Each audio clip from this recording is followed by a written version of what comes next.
Today is Wednesday.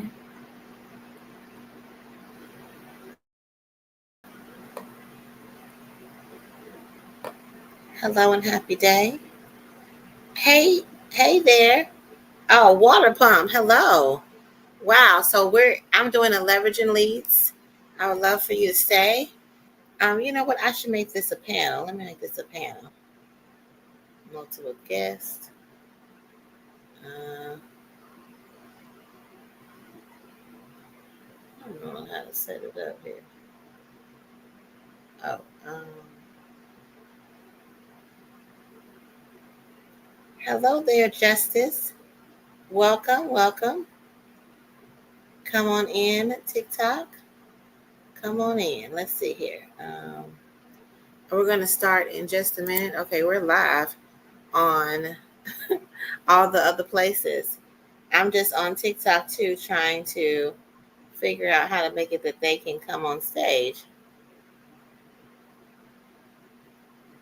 Oh, I need to be setting up guests. Okay. How do you set the boxes up? I have to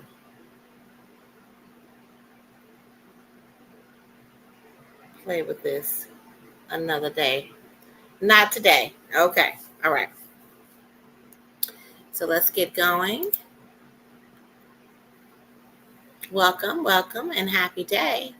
Happy day, and welcome to Leveraging Leads.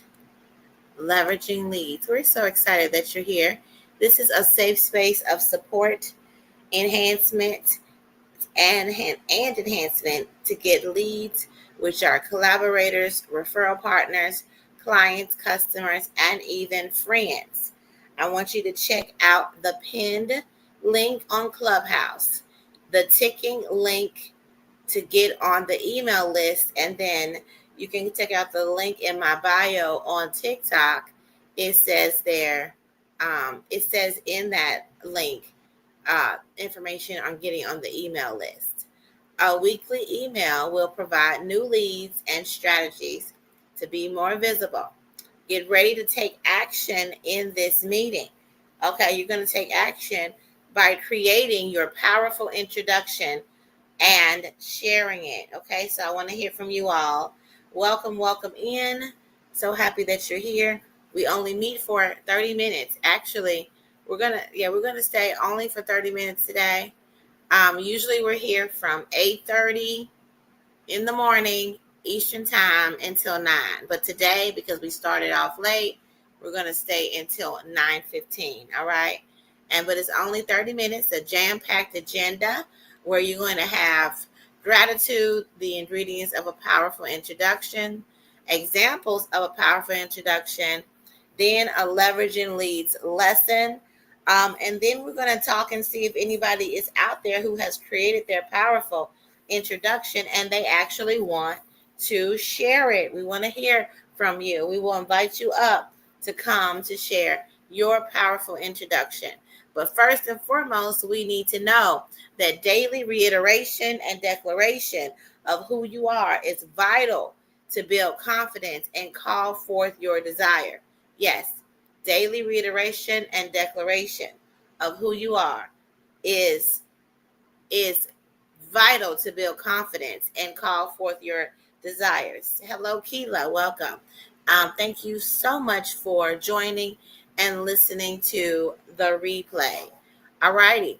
So now let's get into the next step, which is our gratitude. So what are you grateful for? Please put it in the chat. Put it and let us know. What are you grateful for? Put it in the comments, put it in the chat. I will be happy to share that with everybody else. So please let us know. Gratitude is the highest form of consciousness. Hello, Lisandro. Is the highest form of consciousness, gratitude. So if you spend your day waking up and saying 3 things you're grateful for, it could truly make a difference. And also you can use gratitude if things are not going well and you want to recenter yourself. Gratitude is a way to immediately do that because it takes you out of the current situation that's bothering you. Hello, Carlos.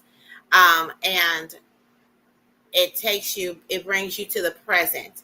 It takes you out of thoughts of the past, or worrying about the future, if you do gratitude. So I see you watching out there. If you would put in what you're grateful for, let me know in the chat what you're grateful for. So I'm going to tell y'all what I'm grateful for.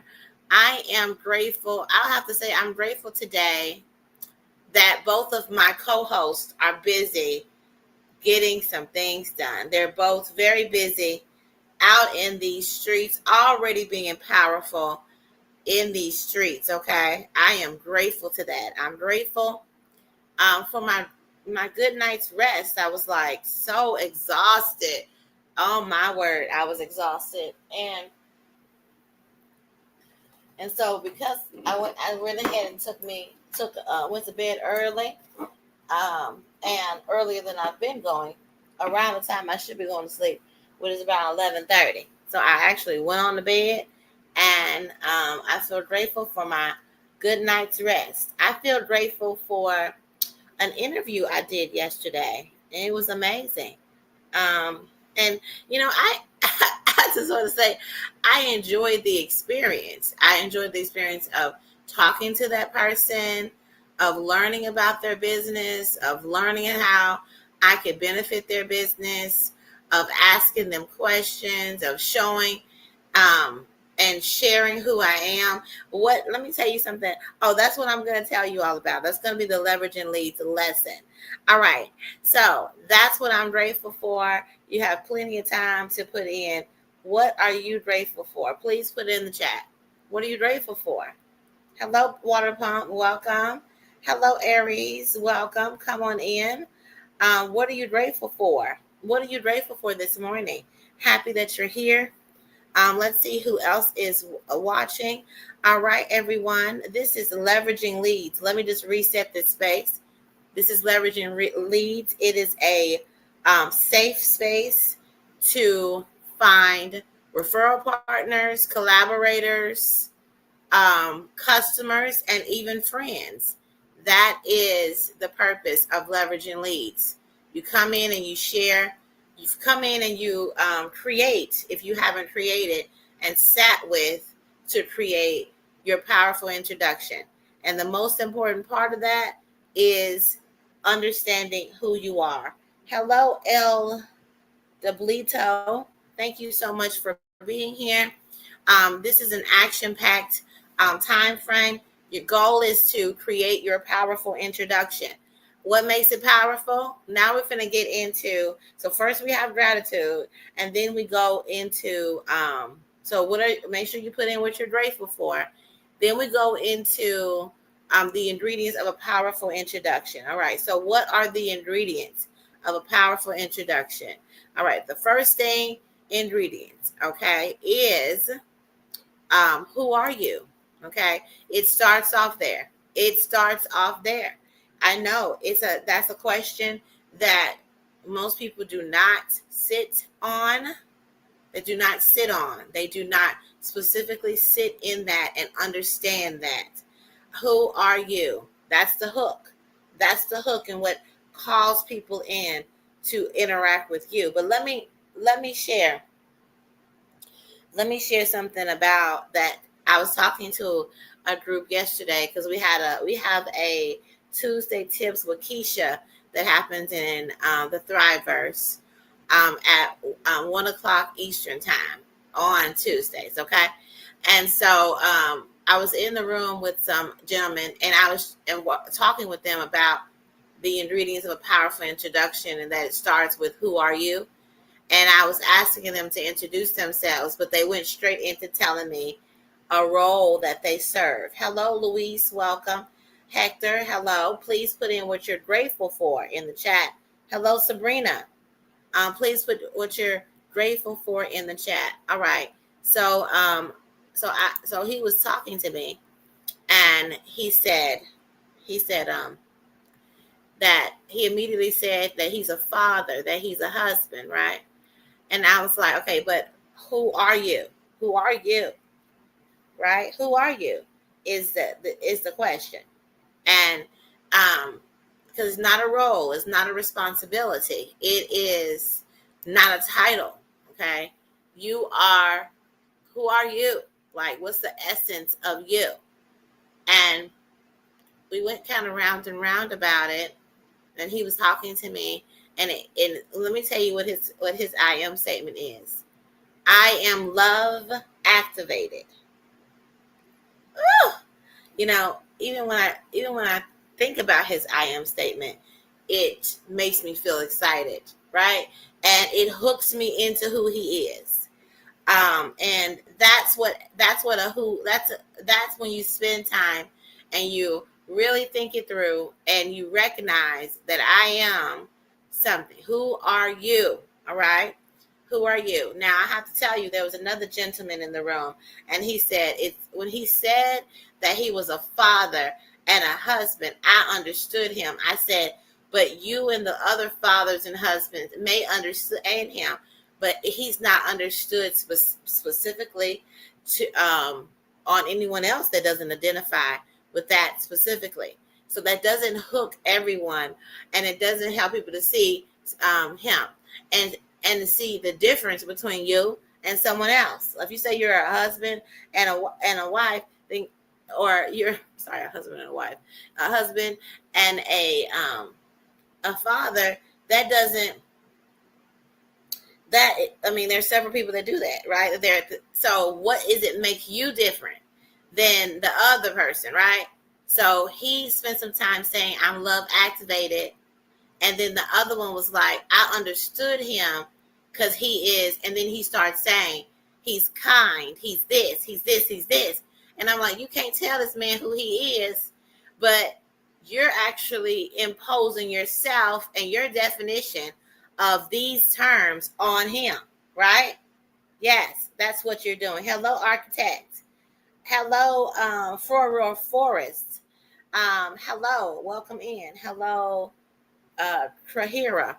Okay, so the other guy, I was sitting there thinking about him, and he specifically told that he understood the other guy and said because he's kind. Well, actually, no, that's how he should identify himself.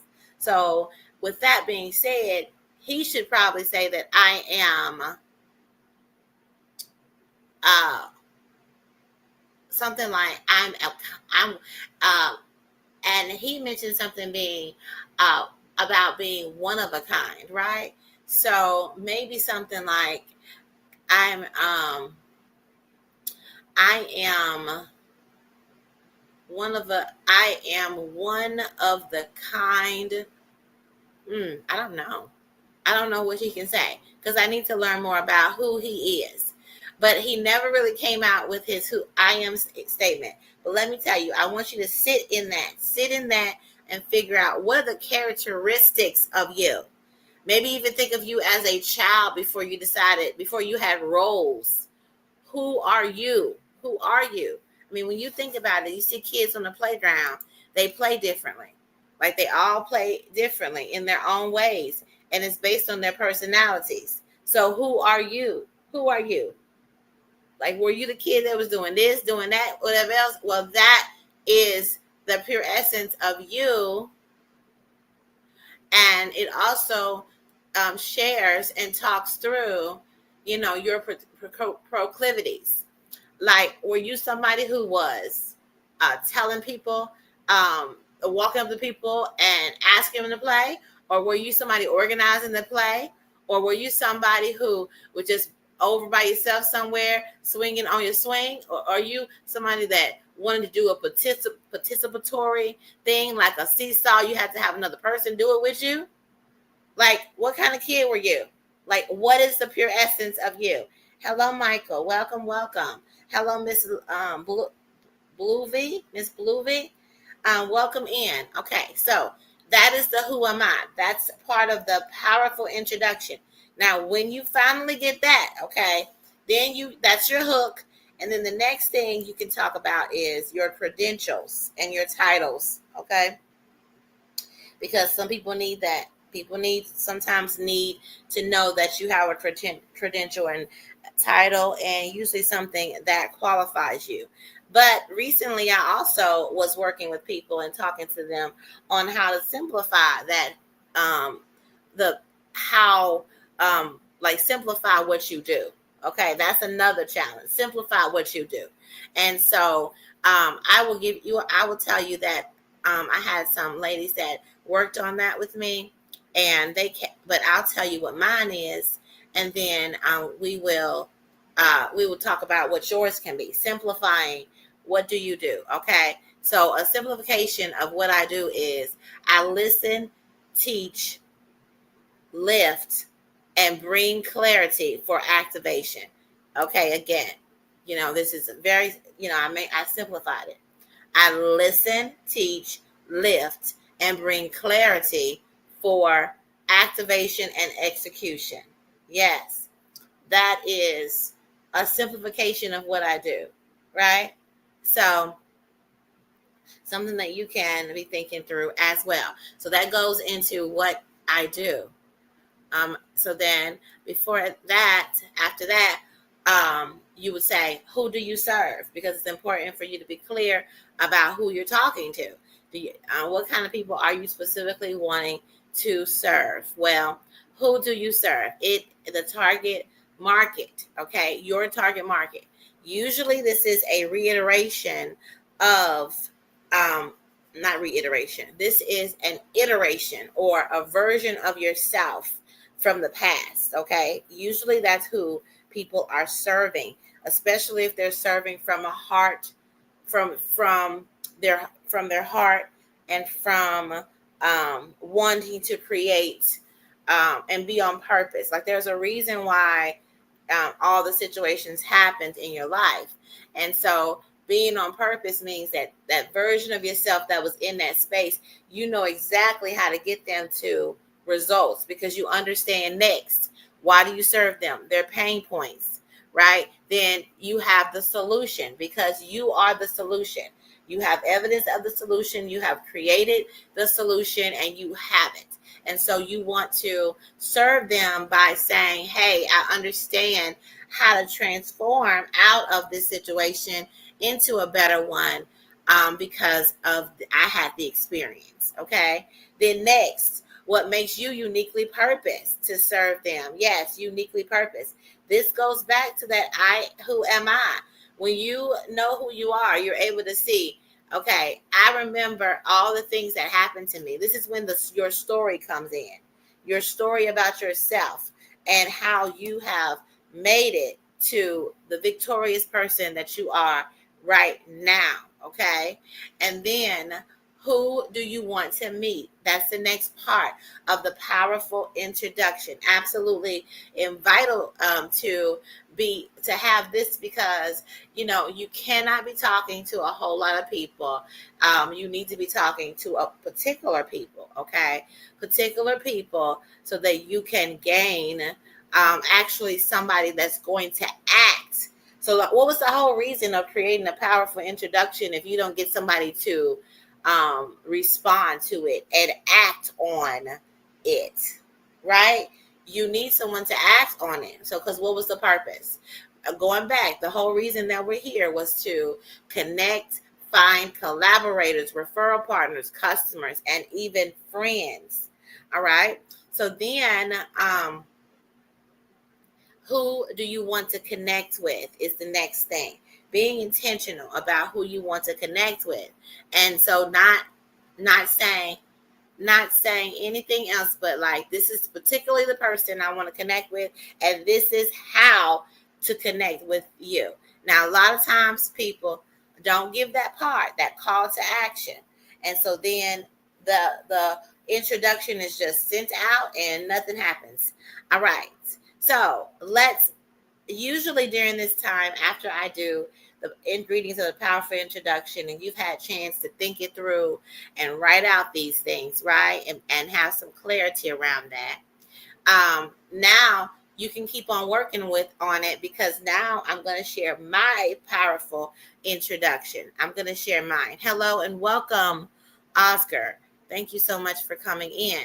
I'm going to share my powerful introduction as a model and example of this, okay? As a model and example of the powerful introduction. I'm going to share it with you because I would like for you to know, like, I want you to know how to actually be able to deliver one. Now, let me tell you, let's think about delivering your powerful introduction. It needs to be giddy, okay? And it goes back to Tara, one of the ladies who's usually here, created the giddy framework, all right?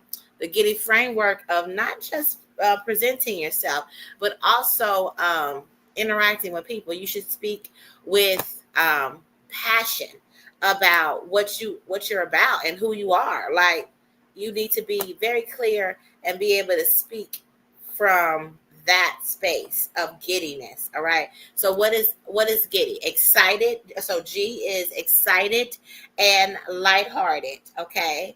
G. I is intentional. That means doing things with purpose. Okay. D is daily. Yes, every single day. Wake up and say daily. The next D, declare. Daily declaration. That means speak with confidence. Why? About you. Why? You. Show up as yourself authentically and be excited, be intentional, do it every day, declare. One thing we do every day, we come here into the Leveraging Leads and we do that. We are here to say our powerful introduction and speak life into ourselves. Like, for example, I saw this lady before I got on here. I saw a lady on TikTok, and she was dancing, and she had this background. Today's gonna be a good day. Gonna be a good day, and so it really just puts some energy into yourself when you are able to declare who you are. You know what? That actually makes me think about creating some kind of little song like that for people to kind of get into writing down who they are and being able to say that in the morning. So I used to have a song. I have a song that my mom told me about that she learned in school. It was Happy Day, Beloved. It was Good Morning, Mr. Weatherbird, Weatherbird, Weatherbird. Good morning, Mr. Weatherbird, and who are you? And then the kids will say, I am, and then they'll say their name, right? Yes, hello, beloved. Can you hear me? Can you hear me? Want to make sure you can hear me on Clubhouse, because I sure am. Been talking in here in Clubhouse. Don't know if anybody can hear me, because when you're the only one in there, you don't know if somebody hear you or not. Awesome. Awesome. Come on up here. I would love to have you come on up here and engage with me. For those who are on TikTok, if you want to engage, go ahead and put in what you're grateful for. That's powerful and important. For those who are watching the replay on Facebook, LinkedIn, YouTube, make sure you go ahead and put in what you're grateful for in the comments. But yes, so excited to be here. We are just sitting here talking through. I'm about to deliver my powerful introduction to everybody. All right. So are you all ready? Ready? Well, I'm ready to share it, because I want you to be ready to share yours. Okay. So today is Wednesday. Let me tell you this. The reason why I said today is Wednesday is because one reason why I created this space is because I have a lot of offerings that I give and that I provide and partner with women CEOs. Okay. So I have a lot of offerings. And so I want to make sure I put visibility on each one of them. So that's why I come every single day to share a different offering within the Thriveverse. So today, I'm Erica Kessie. I am the son of the Thriveverse, powered by love, wisdom, and celebration. Yes, I am the universal mother. I'm a multifaceted leader and creator. As a therapist and CEO of Your Goal Concierge, I created the Thrive Plan. It is a preventative well-being tool and operating system.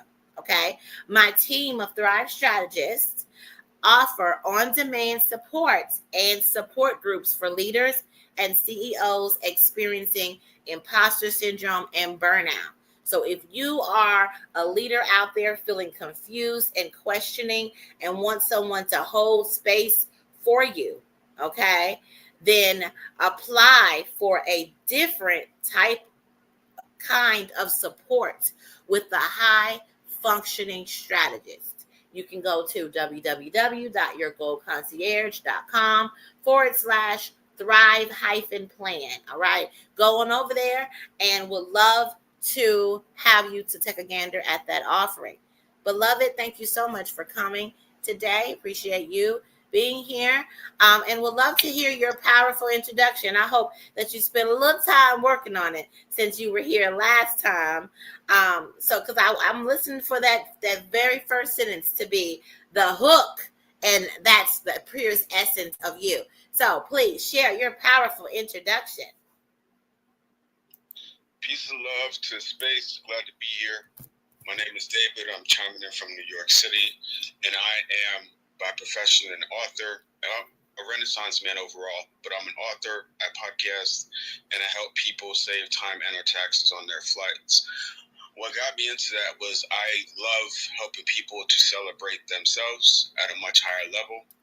So that is the theme and the energy behind my brand. It's about loving yourself unapologetically, helping others step out of their comfort zone, and realize that the sky is not a limit. It's just a view. So anybody that is trying to tell you you shouldn't go for the moon, I say keep them on the grass while you reach for the stars. That's just my personal opinion. But I'm glad to be here. Much love to you, Erica. Thanks for having me here. And if anybody wants to connect with me on Instagram, it is at Chet Renaissance Club. And that is a hybrid of everything else that I have going on, from books to wine to fragrances to podcasting. Whatever God blesses me with, I just go for it. I don't ask for permission. So I'm glad to be here. Thanks, Erica. And I'll pass it back to you, my friend. Much love. Yes, thank you so much, beloved. Are you on LinkedIn so that I can tag you over there on this meeting?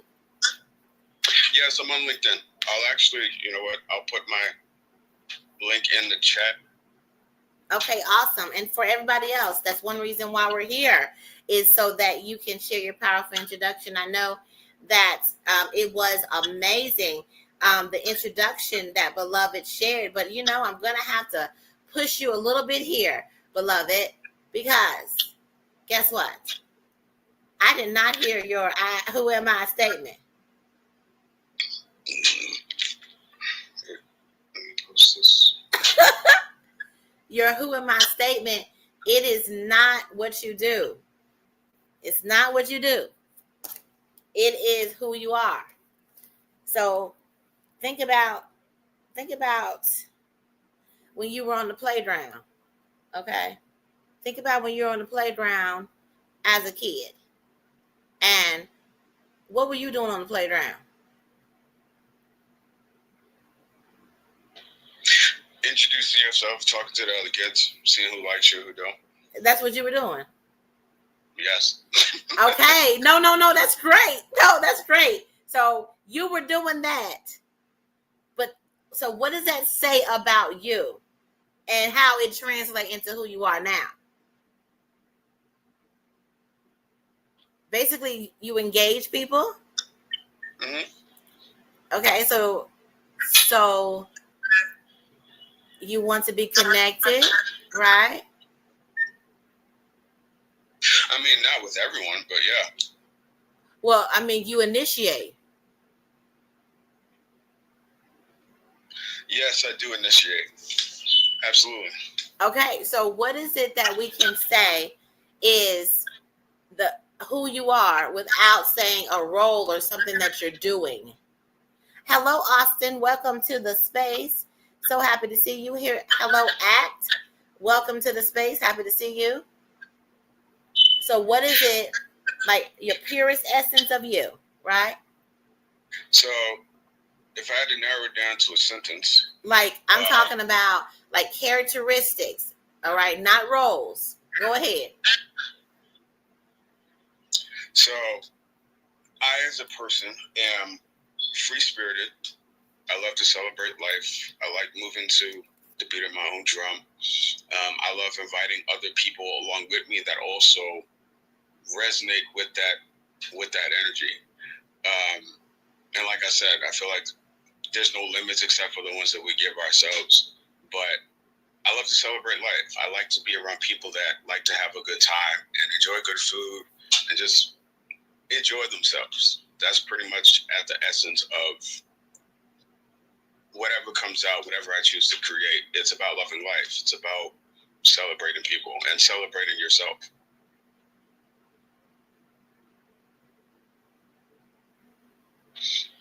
How about I am limitless celebration and creation?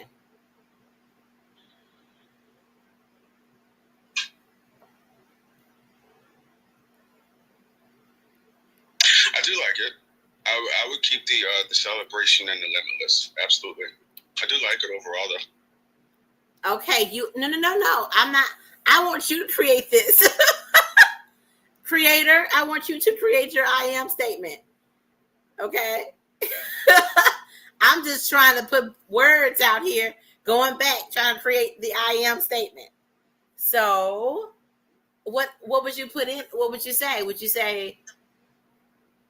What would you say? Nah, it can't be. Go ahead. So I would say that I love to embody the essence of celebration, unorthodox thinking, and encouraging people to shoot for the moon. Okay. That's amazing. That is amazing. Imagine if you started your introduction that way. Instead of saying what you do, saying who you are first. Imagine that. I want you to try it. I want you to try it out on somebody. Since you out here in the streets connecting with people. Try this out. And I need you to come back. Because I actually did this with a gentleman. He went to a conference. He said, I've never in my life went to a conference and had women hitting on me. And he's an IT guy, a geek. Okay? Yeah. And he said he had women trying to talk to him. Yeah. I said, okay. He said, because I felt confident and I also was sharing who I am. And that was important to them wanting to connect with me. And also I was able to do other business with them. And they told me about other people who wanted to meet me. And I was like, great day, wasn't it?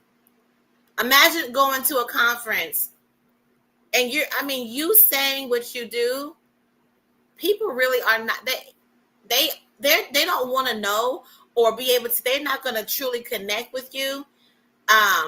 They're people connect with who they know, like, and trust, not what you do.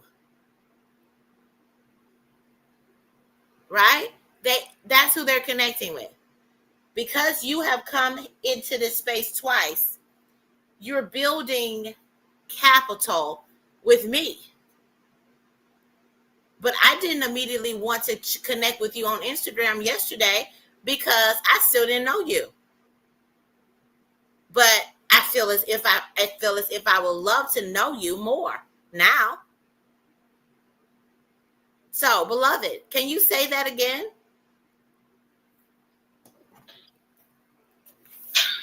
So I am a lover of life, a lover of celebration, and out of the box thinking, and encouraging people to tap into what's their out of the box vision or dreams.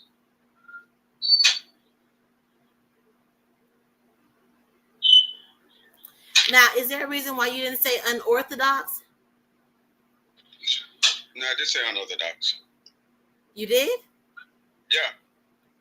I said I am a lover of life and celebration and unorthodox thinking. And I love encouraging people to think bigger.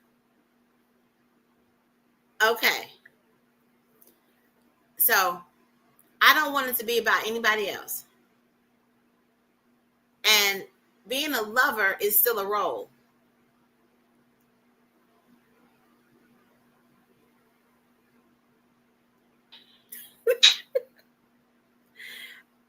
I am. Can you not be unorthodox thinking or limitless creation or limitless celebration? Because the thing is, you're still trying to bring it back to what you're going to do for other people. When you don't have to do anything for anybody, and you're great. You're who you are. True. Absolutely.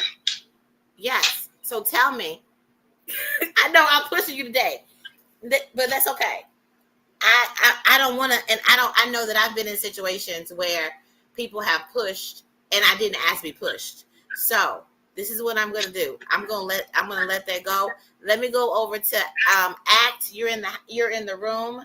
I also have a gentleman, SJD, who's on TikTok. Hello, welcome. Please let us know what you're grateful for. Also, let's see if anybody else is viewing. No, we don't have any other views. Act, would you like to come up and share your powerful introduction?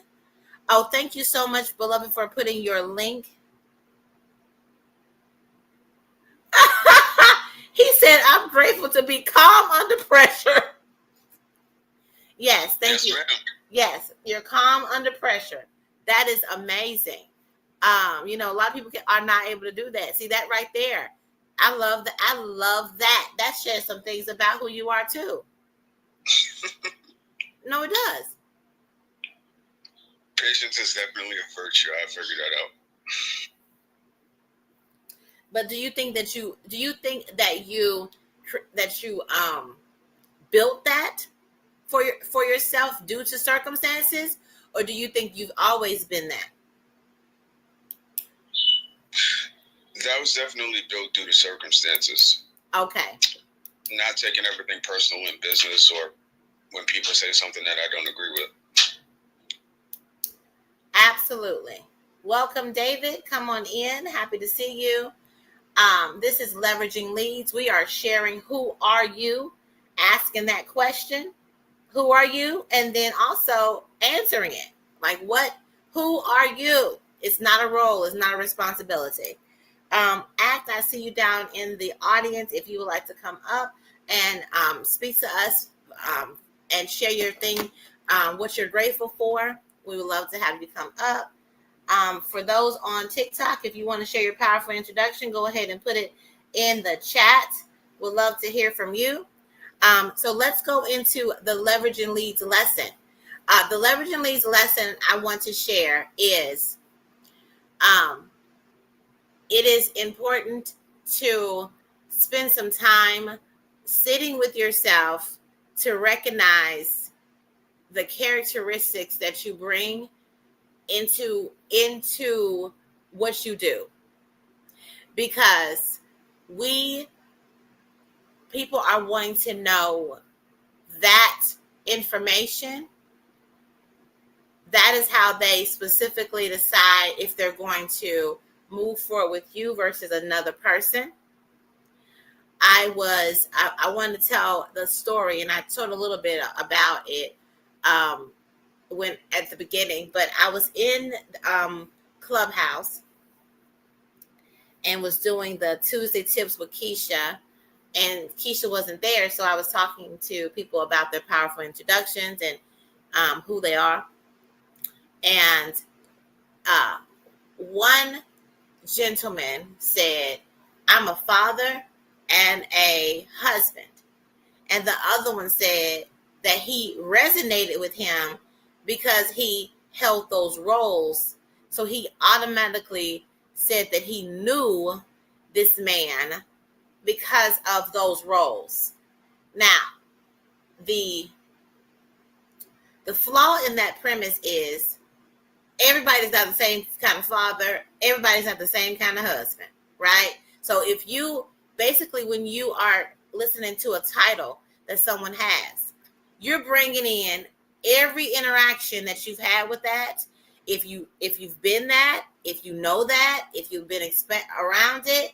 So they're bringing in their whole, like, their experiences. So that could be their triggers, their trauma, their lots of different things that's coming up with you saying that role. But if you are specific and explicit about who you are, then they don't have to, they can't, there's no question about what you're providing, the essence of you. It's not something that they have to think about. It's some, or feel about, because something has triggered it, but they can truly hear what you're saying. So, for example, one said this, and the other one said, well, I know he's kind. I know that he's generous. I know that he is a protector. And I went, really? You know that from him saying that he, as a husband and a father? No, you don't know that. You do not know if that man is doing these things. This is a projection of who you are. Okay, I'm gonna let that say. Well, I'm gonna say that one more time. That was a projection of who he is. So those are the things that he should say in his powerful introduction, right? Not assuming that this person is acting this way. For example, I'm a licensed professional counselor. When people hear that, they go, oh, from experiences and circumstances that they've been through. They may have had a bad therapist. They may have had, when I say bad therapist, maybe not attentive, not going to be pushing them. The experience they had with that role was not the best. For example, when I see somebody say they're a financial advisor, I have reservations about them because of previous circumstances. Are you all understanding and seeing why it's important to do the who am I statement and not say a role? I just want anybody, beloved, I'm gonna put you in the hot seat. Do you understand that? Do you see that? Yeah, I do see that. One thing that I also like that was said to me was, and this is what he said, okay? And I want to ask you, beloved. He said, as a man, you're operating from your feminine, and so I don't naturally think of things as. And the other one said it was like I don't use all these words. And both of them said that, right? As a man, I don't use all these words, and you're asking me to tap into my feminine to share characteristics about myself. Do you believe that to be true, beloved? Is that who you are? Do you believe that as a man? Formerly, I used to, until I started writing, and it forced me to tackle some feelings that I didn't know I had. So I think at this point, I wouldn't say that it's true. I did believe that before, but that was before, like I said, before I got into writing and finding other ways to express myself. So no, I don't think it's true. And I'm so happy that I was able to ask you specifically, because I knew you were gonna say no because of me still spending time with you. I couldn't even get the I am statement out of them, but I was able to get it out of you. You see what I'm saying? Like, because there was open-mindedness, there was willingness, there was a breakdown of conditioning that previously was there, and probably an understanding growing up that you had to do things and that you had to be a certain way as a man. So I don't get to talk about the characteristics of myself. I got to talk about how I can be beneficial to somebody. Yeah, that's true. I agree with that 100%. And I think a lot of men are kind of unfortunately attached to what we do. We don't have time for feelings. We don't have time for not that we don't have time for feelings, but we haven't really been given the space to acknowledge those feelings. So, and I'm not speaking for all men. This is just the truth that I've come to. That's all this is. This is not me being amazed for the men or nothing like that. It's just the truth that I've come to, that there's certain men that may feel that we have to be our own therapists, because if we try to tell somebody, or tell us that either we crazy or that we should just suck it up and deal with it, or that we should just go figure it out. So most of us have this thing of, well, I'm not going to tell you because either you don't have a solution or you're going to tell me to go figure it out. So by the time you encourage me to figure it out, I've already found a solution. So it kind of defeats the purpose of me telling you. So that's just how I used to think about it. I don't want to speak for all men, like I said, but that's just, I've worked on that, but that was like you said, conditioner.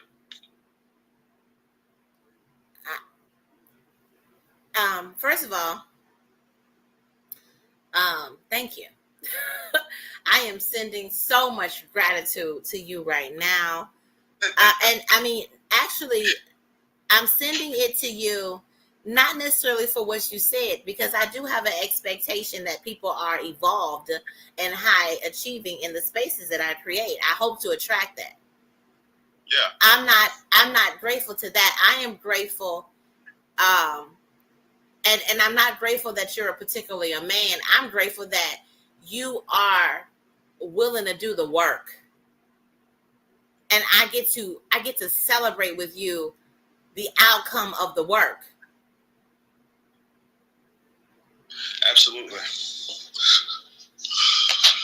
And I think another part of it that I had to get out of at some point was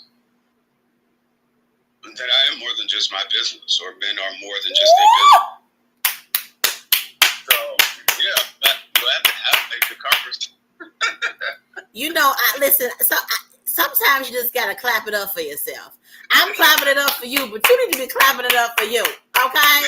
A lot of folks is so tired.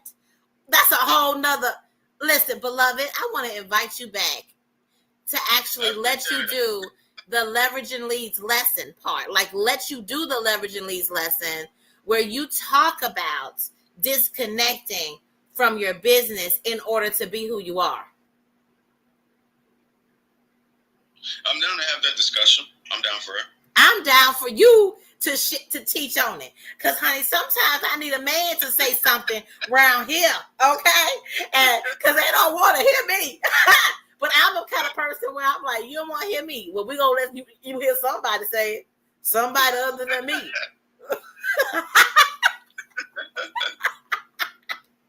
I know you know what that's like. Have you ever had somebody who was like, okay, let me let you hear it from this person. They're going to say you the same thing, but you're going to be able to hear it from them. Yeah.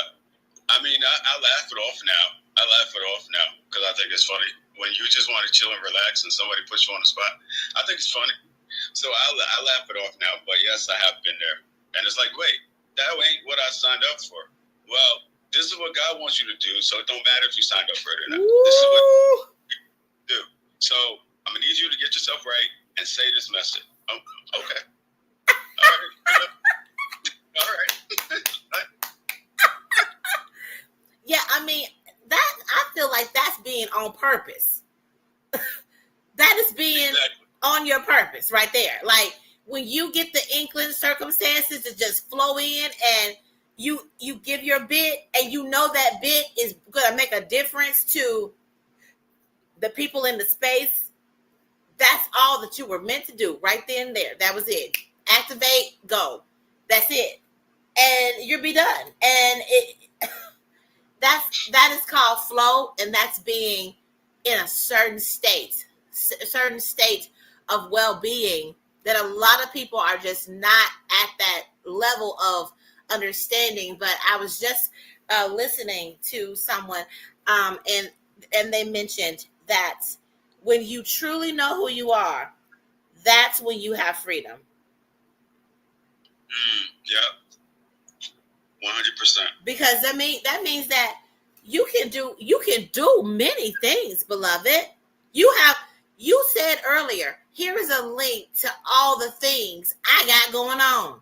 I said earlier, I come here every day to share all the things I do.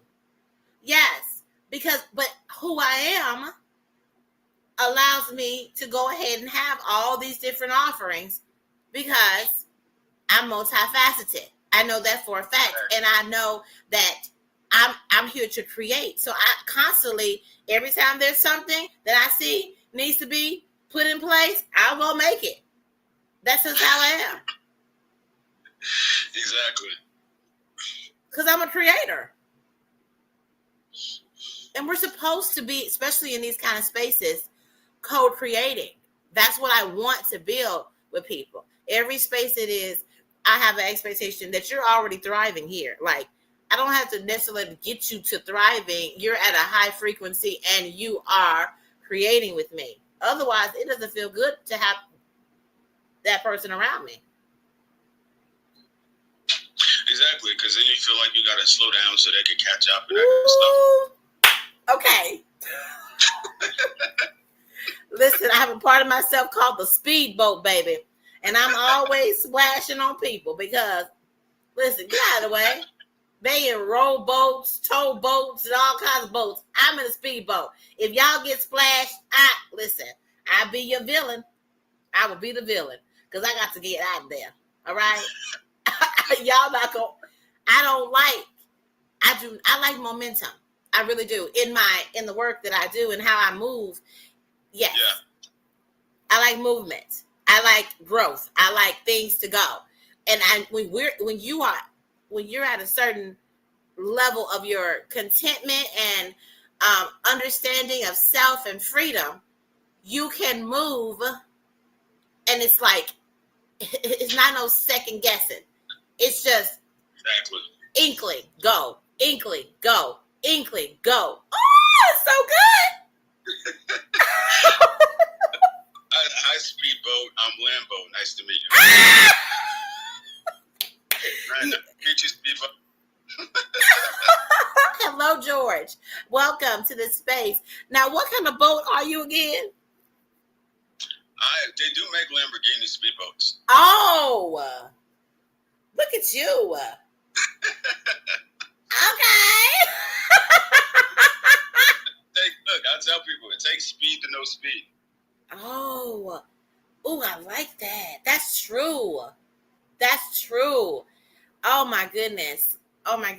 This right here, I just had an epiphany right now.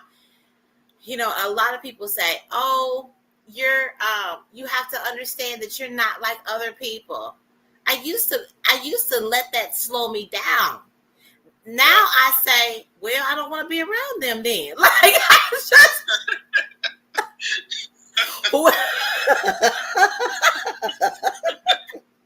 okay. No, I'm not like other people. But the people who are my people, it's gonna be flow. We're gonna be speeding, and they're gonna keep up with me. Okay, they're gonna be able to be toe to toe with me. And they're gonna get splashed on, but they splashing on me too. That's called overflow. Okay. But you know what? I read this quote, and it really stuck with me at some point, and I'm sure that I hope somebody else can resonate with it. They said that somebody that's doing as much as you will never complain about you not doing enough. Woo! So if you're doing 3 or 4 at one time, and you encounter somebody that's only doing 1 or 2 things, they're going to feel like, oh, well, I can't keep up with everybody. No, you're not meant to. You're not meant to keep up.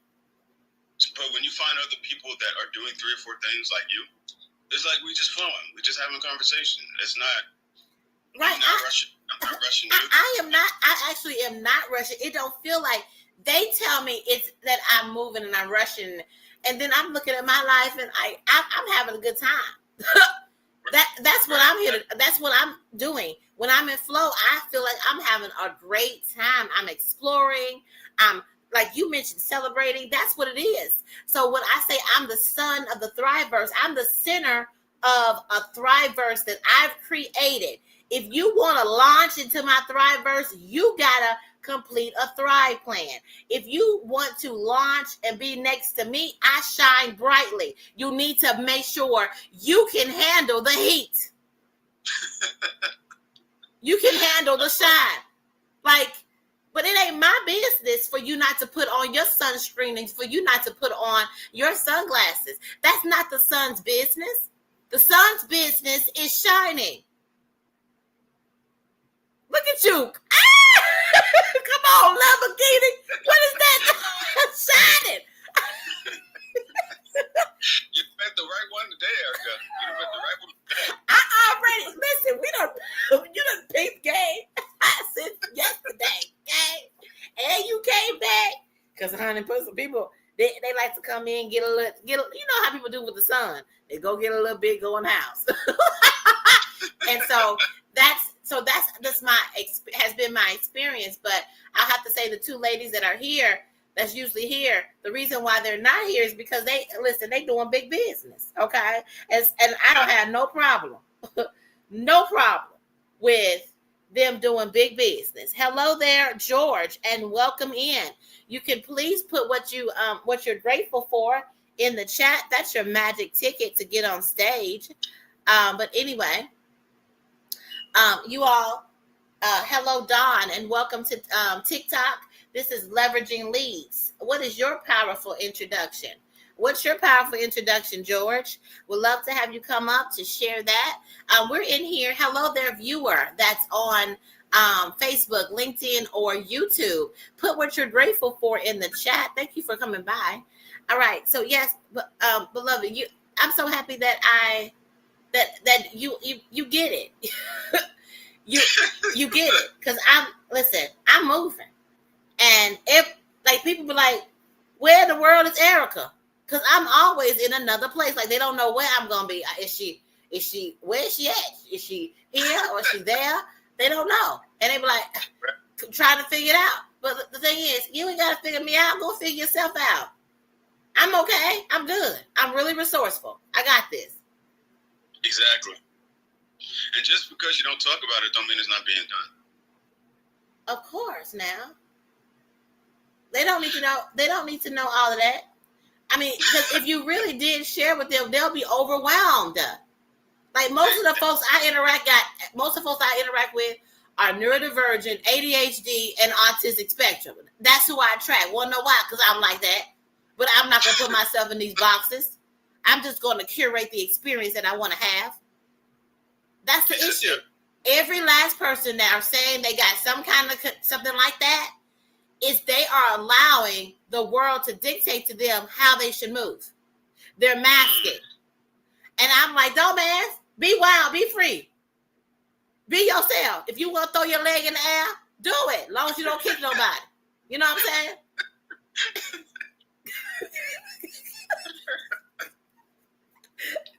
I mean, come on.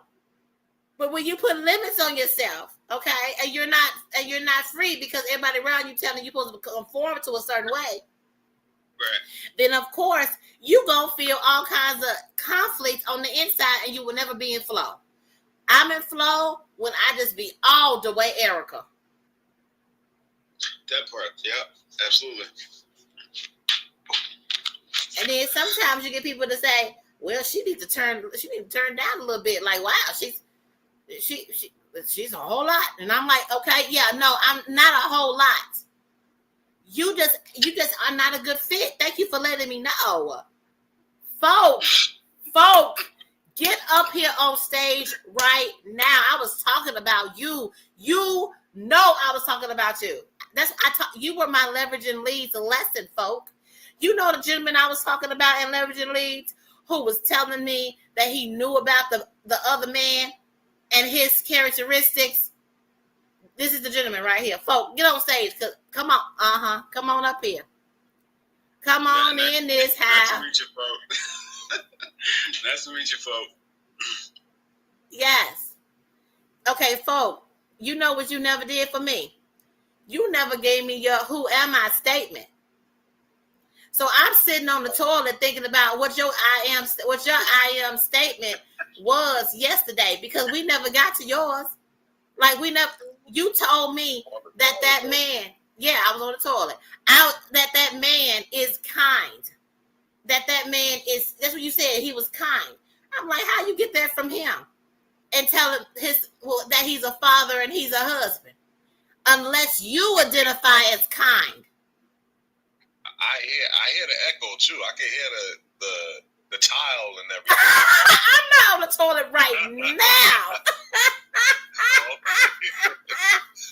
I said I was sitting on the toilet. I don't know if it was last night or this morning. I don't know. Sometimes we just be having these thoughts, when I don't know if y'all do this. Do y'all get them, inklings of what you should do and how you should move and all the pieces in the morning? I do, honey. I got all kinds of stuff rolling around in my head. I still see you down there, Act. I still see you down there, George.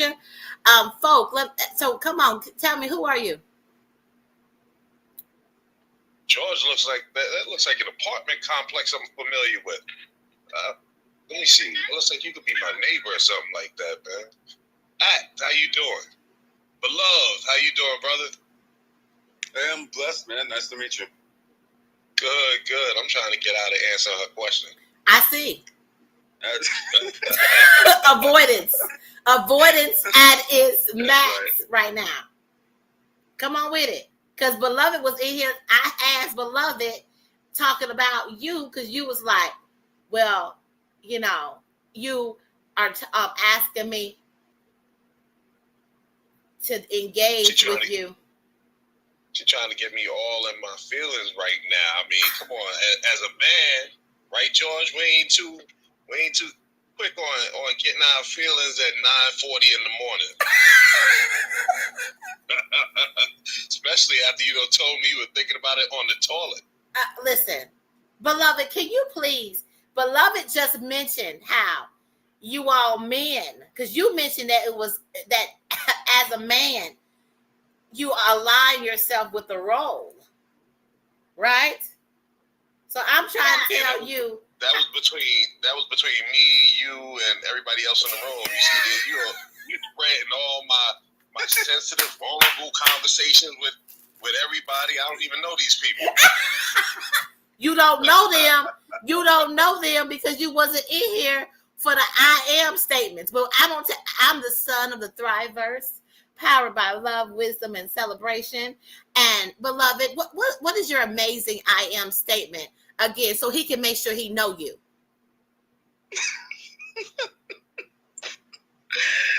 All right, I'm going to repeat it because it's been asked. So my I am statement, because trust me, she did grill me on it. In a loving way, I must say, but she did grill me on it nonetheless. But I felt what you was doing there. See, I felt you. I just but all jokes aside, my I am statement is that I'm a beacon of celebration, and I'm an unorthodox thinker, and I pave the way for other people. That was my I am statement. That was it. I'm summarizing because we're vibing, but that was it. That was my I am. Thank you so much. No celebration. That sounds like she coached you into that. No, he already said he was about celebration. I didn't coach him. I just used his words. Don't play with me. I don't be coercing people. That sounds a phrase from you, Erica. Beacon of celebration. Nuh-uh, he came up on that by himself, baby. Tell him, Beloved, now. You need to listen to the replay. I did come into this space with that type of vibe of celebrating people and celebrating where I've been. I did come in on that. She just and she added beacon to it. No, I did not. Okay. Nah, she didn't have no beacon. She didn't have no. Oh, right. I can vouch for the girl. Apology. She didn't have nothing to do it. My apology, Erica. What was Act's statement? Who are you? There you go. I missed that. Who are you, Act? Act? No. We're not talking about Act. Act ain't up here. I'm talking to you, sir. Okay, what about George? We talking about George? No, George, who are you? Who are you, folk? Who are you, George? Come on up here.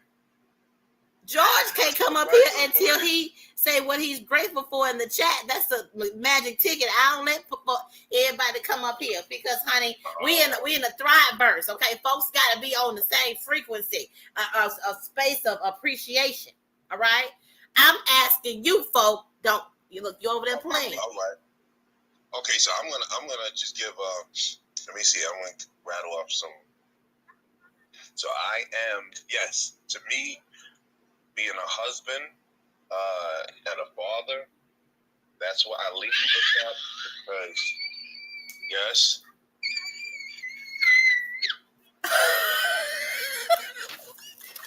Oh, okay, good. So, good job. Have fun. You know what? Actually, right. no. Bring that baby back. Ask them. Oh, she's out there. Ask her who you are. She probably know because she's in her state of being, and she's not confused in a role and responsibility. She's simply being a baby girl, and you just loving on her. And I bet you she sees you better than you see you. Go ask the baby. Oh, let me see what she got. Samaya. Seriously. That's if she's still here. She probably got Samaya. Where your shoes at? They should be. In the car. All right, I'll go get it. So we're camping. We just pulled up last night and late last night and early this morning. So they out there playing on the beach. They can't wait to get out there. But you know what? My wife is right here. Let me let my wife tell y'all. No, I want listen. Nuh-uh. I don't want your wife. I want. Okay. Oh. I want to know who she is. I don't want her to tell me who you are. Okay. The baby can tell me because the baby is being in the being. She is like animals and children. They have not. They're just instinctual. They are in their being. She's the purest essence of herself. Okay, I'll say. I see. I'm a father. I'm a husband. That means to me.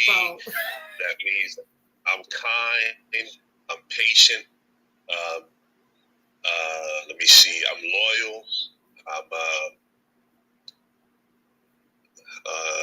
Let me see, man. You said, see, I ain't got the words like you, beloved. You said a beacon of, say it again, celebration. Yeah, but that's poetic. That's my statement, bro. That's my statement. Yeah, I know. I'm trying to. I can't. All right, so I think that's it. Yeah, I'm kind. I'm loyal. I'm dedicated. I'm lazy. Also, I'm very lazy. I'm a procrastinator. Yeah, I think that's it. Well, procrastination is actually not a bad thing. People have made it a bad rap. There's a reason why. Your inner self didn't want to do whatever it is. You should probably delegate it. You see, yeah, say that again. My wife didn't hear you.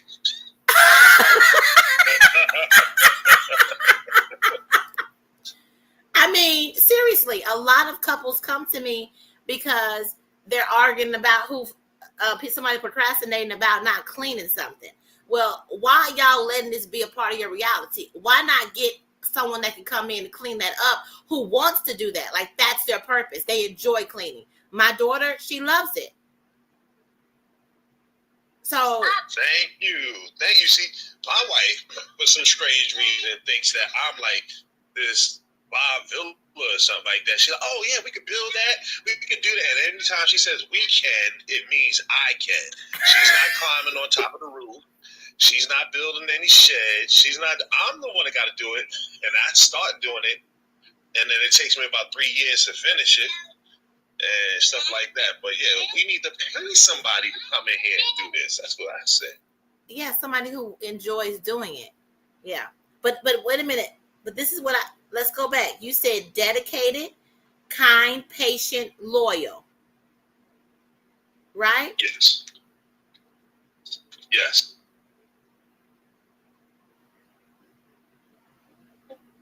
Did you hear me? Yes, I'm sitting trying to figure out how to put this together for you. Actually, like beloved. You put it together for beloved? No, I didn't put it together for beloved. Actually, you got to go listen to the replay because you in here playing, and the replay gonna tell you how he cultivated that himself. But he's also a writer, and he said that he has spent some time with himself writing, and so he's come to the epiphany. of himself. All right. He's a writer. That explains it. Okay, I totally understand that. Don't be trying. Listen, we not going. Beloved, get him. Get him. You find out a lot about yourself when you write, bro. That's all I'm gonna say. I totally understand.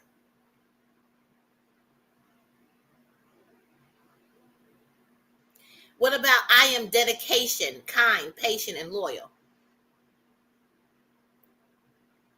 That works. Of course.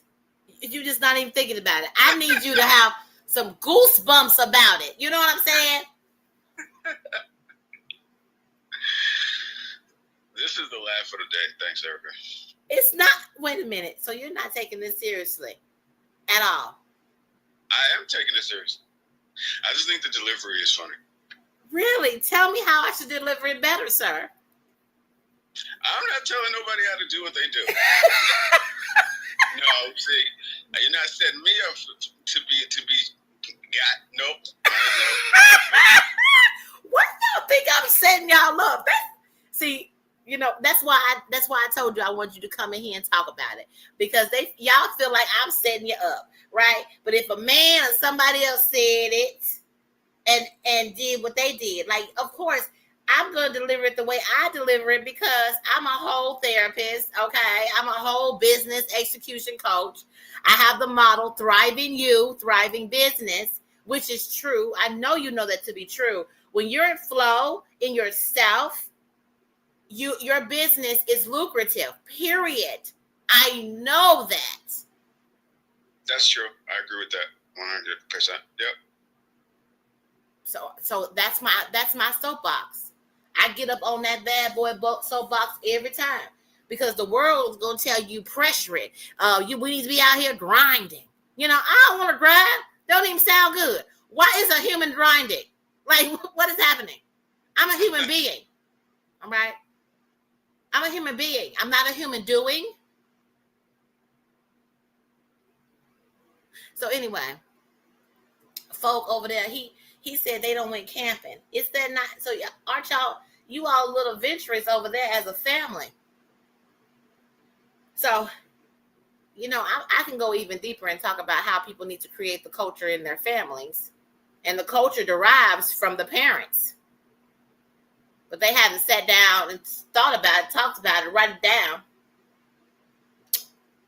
I'm always gonna go there, but I want to know. Tell me, beloved, you said you are laughing about the delivery. Tell me about the delivery, because I would love to know the experience that is Erica Kessie.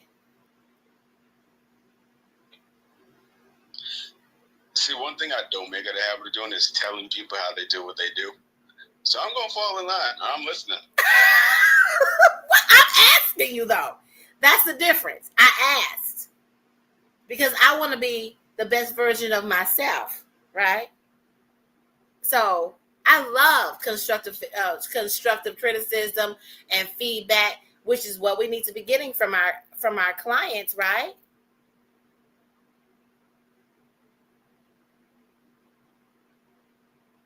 I mean, this is true. And I know you being dead serious. I know that.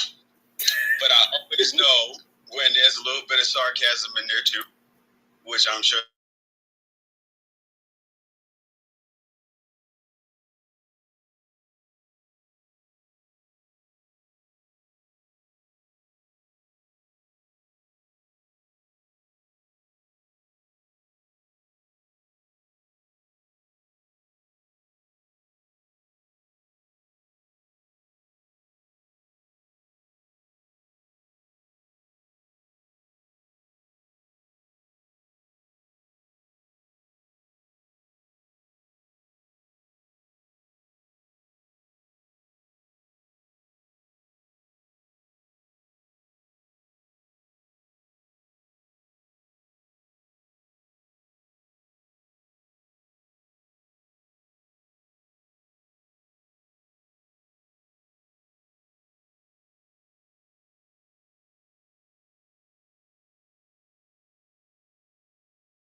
appreciate you being in the space, and maybe the reason why people avoid me, the sun, is because they can't handle the heat.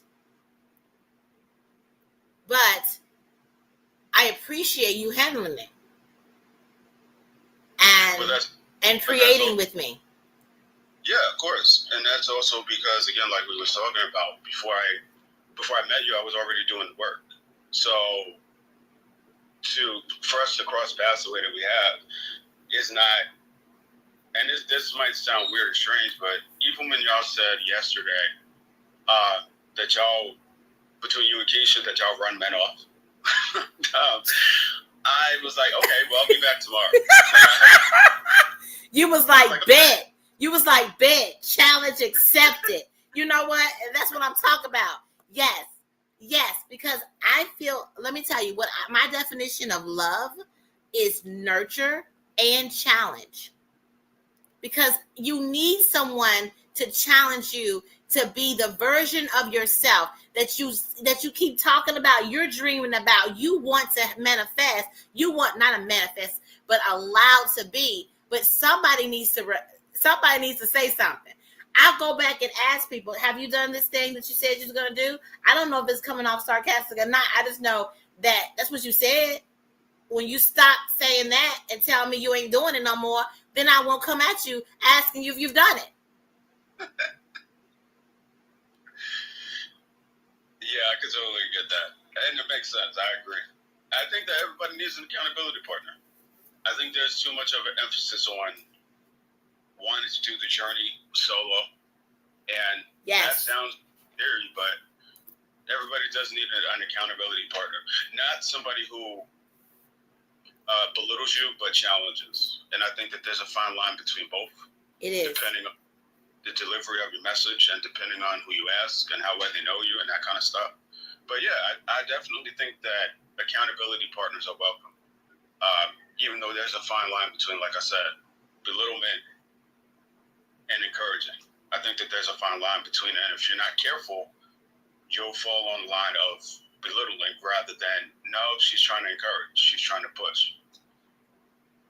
Yeah, and I think it has a lot to do with one thing that I enjoy is building relationship with people so that then they will not feel. That's the first thing that I do with every client that I have is, building that relationship with them so that they recognize that everything that I'm saying is from a place of love. I've actually had feedback from people all the time as well. So this is not like, first of all, a lot of people cannot handle feedback. I take feedback and then I take it through the lens of my own knowledge. And then I accept it or reject it based on the fullness of myself, because I know myself completely. They don't know me. They are only experiencing what they're experiencing, and it's hitting against themselves. Right? And for example, I have a chief operating officer right now who is, I just love being able to tell people this. She's 22 years old. She is absolutely high functioning, and she checks me all the time on my stuff. I don't have that other than my daughter who's 14. She checks me. I like people to tell me and check me. Going back, I had a mother who did not. So that's, you see the story unfolds. She was permissive. She didn't check me. I was the one that had to figure everything out. So when I get people who can, I ask for constructive criticism and they share it. That's love. That feels like love to me. Yeah, that could definitely be a form of love. I believe so. And I think everybody needs that. I don't think that you should go through life having this thing of that you got life like all figured out. Because then it's kind of like, well, what else is there to learn then? If you've already learned all the lessons, if you've already learned whatever you felt you needed to, then kind of defeats the purpose It of really does. having somebody to check you. But I think it defeats the purpose of life. Am I not here to have conflict in order to create more? That's what I'm here to do. I'm here to experience life, sense whatever happens, hitting up against people, and really recognizing where I stand and how that trigger, that conflict has caused me to respond and where I need to grow. Yes. That's where, but a lot of people don't want the conflict. They want to avoid it. But I enjoy activating it. Yes, I'm the conflict. I enjoy that. But people feel it differently, right? And so, like I was saying, I was talking about my COO. She ran from me the first time she met me. She's like, this woman is crazy. I don't like her. I don't feel good about her. Left and came back. This happens to me often. People will experience me and they run from me and then they come back. And I don't reject them. I say, hey, welcome back. Because I was never here to hurt you. If you felt hurt by me, you have to recognize that I can handle that you got hurt by me. It was probably something that you needed to address in you. You have to be the fullness of you. That's why you and I was in here vibing, because you're the fullness of yourself, beloved, and I am fullness of me. You can handle being in my space, but I have other people. For example, Folk. Despite interacting with me, he still come back and interact with me because we had built a relationship in other spaces. I'm talking about trauma-induced horrible spaces on Clubhouse. And so we've been following each other, interacting with each other, learning more about him. And so he is not shying away from the connection. And I appreciate that, folk. I want to tell you that, feeling maybe some of the pressure from interacting with me and calling you to do this work. But I just think this work is the foundation of what we're here to do in this world. But I know a lot of people are not on purpose yet, right? But the experience of interacting, now you can think about this statement. I am dedication, kind, patient, and loyal. And you can say, I think I want to tweak this way or tweak this that way. I like to give people at least something for them to start thinking. And more will unfold, which is how I do my therapy, in people, because we're even having a conversation. Yeah, and I think another part of it too, right, was that even when you were helping me to kind of narrow it down, you didn't come across as a teacher. You came across as something that you were just pointing out. You didn't come across as like, oh, well, he's doing it totally wrong, and why this and why that. It was, no, I see what he's trying to say. Let me coach him through it at least a little bit. Or at least that's what I sense. I'm going off of what I sense. Well, I mean, what you sense is what you sense, right? You said earlier, I don't want to speak for men. The thing is, it's so funny that people say that, because I never say I'm speaking for women, or I'm speaking for Erica. I can't, you know what I'm saying? I don't even like people like that. I'm speaking for me. And I never think that anybody's speaking for anybody else. So thank you for saying that piece. I appreciate you mentioning that it felt like I was coaching. Now, let me tell you, this space, that's another reason why, going back. So everything is intentional here. Usually the space is only 30 minutes because the goal is to not do full coaching with people. It's just to expose them. I have a book called Be On Top, which is a try-on philosophy, where I'm like, just try on this thriving. Just try on sitting with your I am statement and being able to bring that out and do it. I know the two ladies that come here, they've bought into it, they drunk the Kool-Aid, and they actually go out in the world and they say their I am statement fully and completely. And let me tell you, that's the reason why they're not here. It's actually Tara's day to be here to do Wednesday, and she's at a networking event and sharing her powerful introduction. And I am proud of that.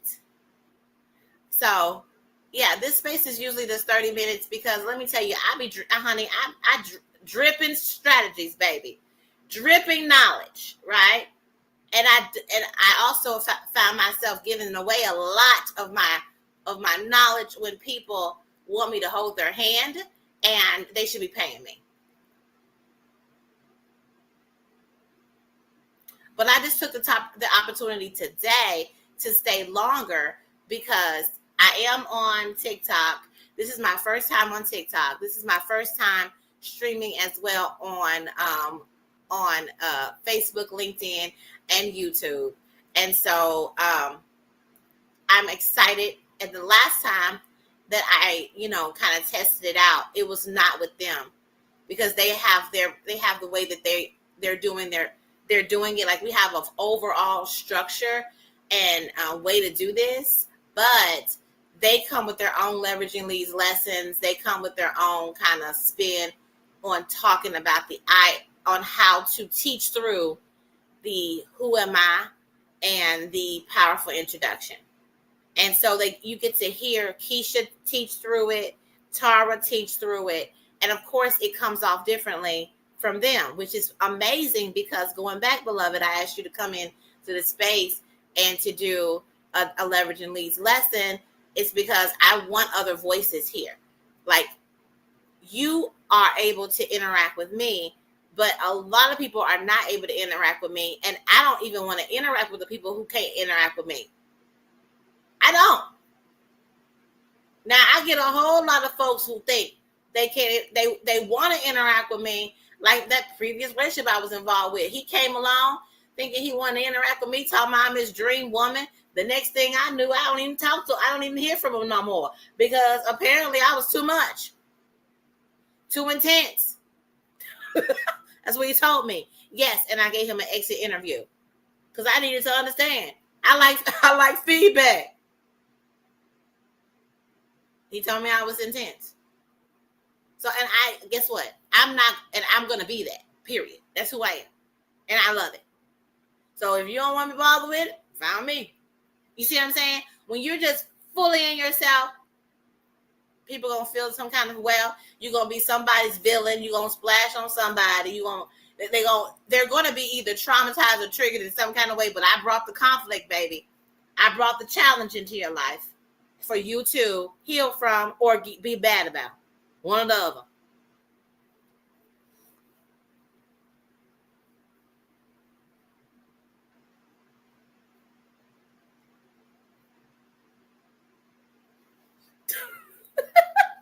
All right, folks, you got anything else to say? Or are you out there on the sand with the babies?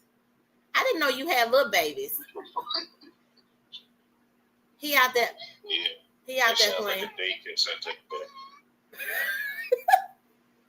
And you said you had 8 kids? 8. My word. You know what? With you having 8 kids, that says that you're very generous. You got to be generous. Oh, that's fun. It's real fun. You got to be generous. You also passionate, ain't you? Because you and your wife was having a good time. Okay. What else? Also says I'm broke. See, you ain't that broke. You ain't that broke. You said you took them kids camping. That means that you have the money to take 8. No, not 8. That's 10 folks camping. I got grown children, but it's 6 of us right now. Okay, so that's still 6 people you taking camping. I know. Tell me about it. We go to Chipotle, it costs $100. Everything, McDonald's costs everything is $100. Well, I think it's better than it's $100 for 6 people. It's just me and my daughter, and I spent about 80, 90, $100 on some food because guess what? My daughter is she a little bougie. She a little bougie. All right, and so she wants some shrimp, lobster, and steak. Okay, and so we be eating. That's against my religion.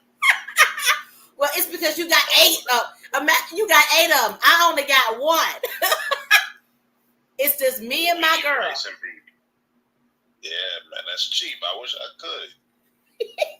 It's just me and my girl. So of course we can do that. But you got 6 folks. But actually, what's so funny is, folks, I always wanted a big old family like that. Yeah, because I actually had a time where I let my brother, baby mama, and her 5 kids live with me, and I have my one, right? So it's 6 kids. I loved it. Like it was breakfast time. The 2 smallest ones had to set the table and sweep the floor.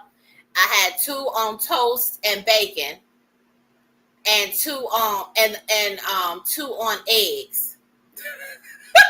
And listen, when they all sat down at the table, we did our grace, and they were all thanking each other for the work that they did preparing breakfast. That's the way to do it. I just sit down and give orders. I just point. You go sweep over there and go wash that. Always. Always. I'm the center. Always. I'm the center of it all, baby. So yes, listen, that's one thing. Listen, that's how I maintain my well-being. Okay. I delegate. Okay. For example, I was looking for someone to do a business assessment. I have some business assessments that I'm trying to do and work out the process. So while I'm working out the process, I was giving them away to people, right? And I was having a hard time giving that away, but I also was trying to do a new edition of my book, right? So I wanted somebody to read the book. Oh my goodness, beloved, I just thought about you. You can read the book. I don't know if you got time for it, but anyway, I wanted you to read the book, and then for reading the book and giving me feedback, I was going to give people the business assessment, which is valued. I'm going to charge $10,000 for this. So that's why I'm trying to really do market research around it. Right. Well, I was conflicted about the book because I keep looking at that sucker over. I know you understand this, beloved, over and over again, changing it up and not putting it out there to go ahead and sell it, right? So I said, let me just get somebody to review it, look at it, and then get their feedback and make those changes based on what I think based on what I believe I should change from their feedback, and make it easy. So I put it out there on Facebook in some Facebook like business groups, and I got 3 people that signed up to do it, y'all. It's so exciting. But I had to put that out there. I had to delegate both of these things that I wanted to do in my business.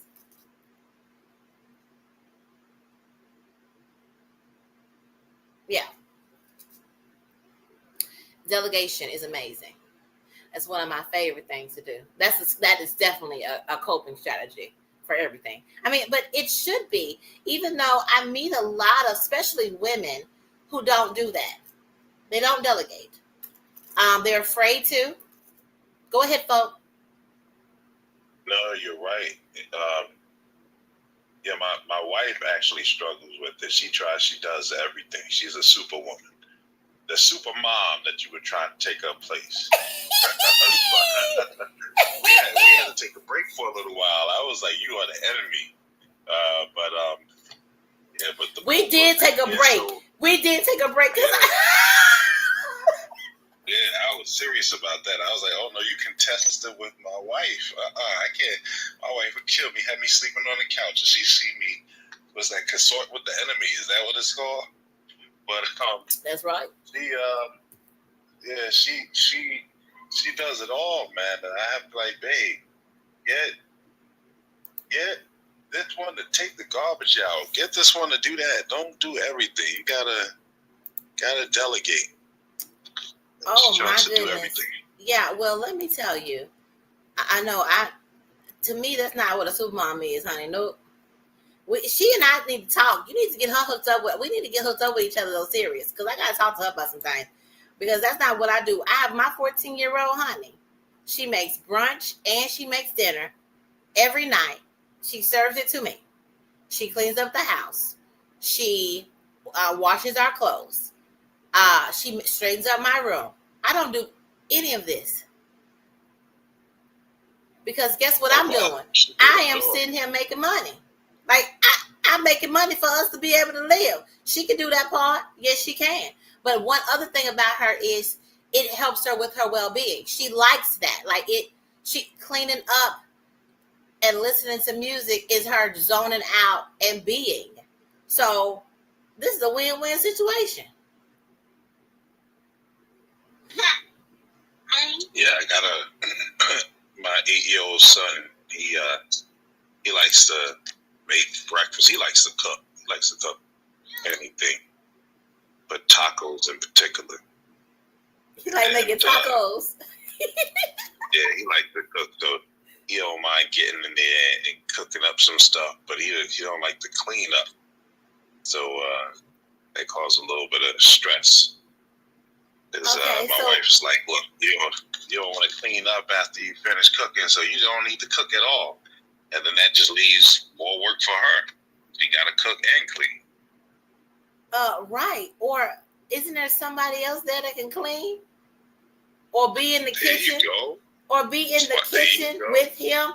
Be in the kitchen with him. So as he finishes something, like if he finished a pot or pan or something, they can go ahead and rinse it off and put it in the dishwasher. Like, somebody else could be in there with him doing it. There you go.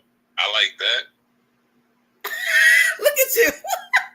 I mean, I've been. My daughter was washing dishes at 7, honey. I had her on the stool, and she was up there washing dishes. Okay, because we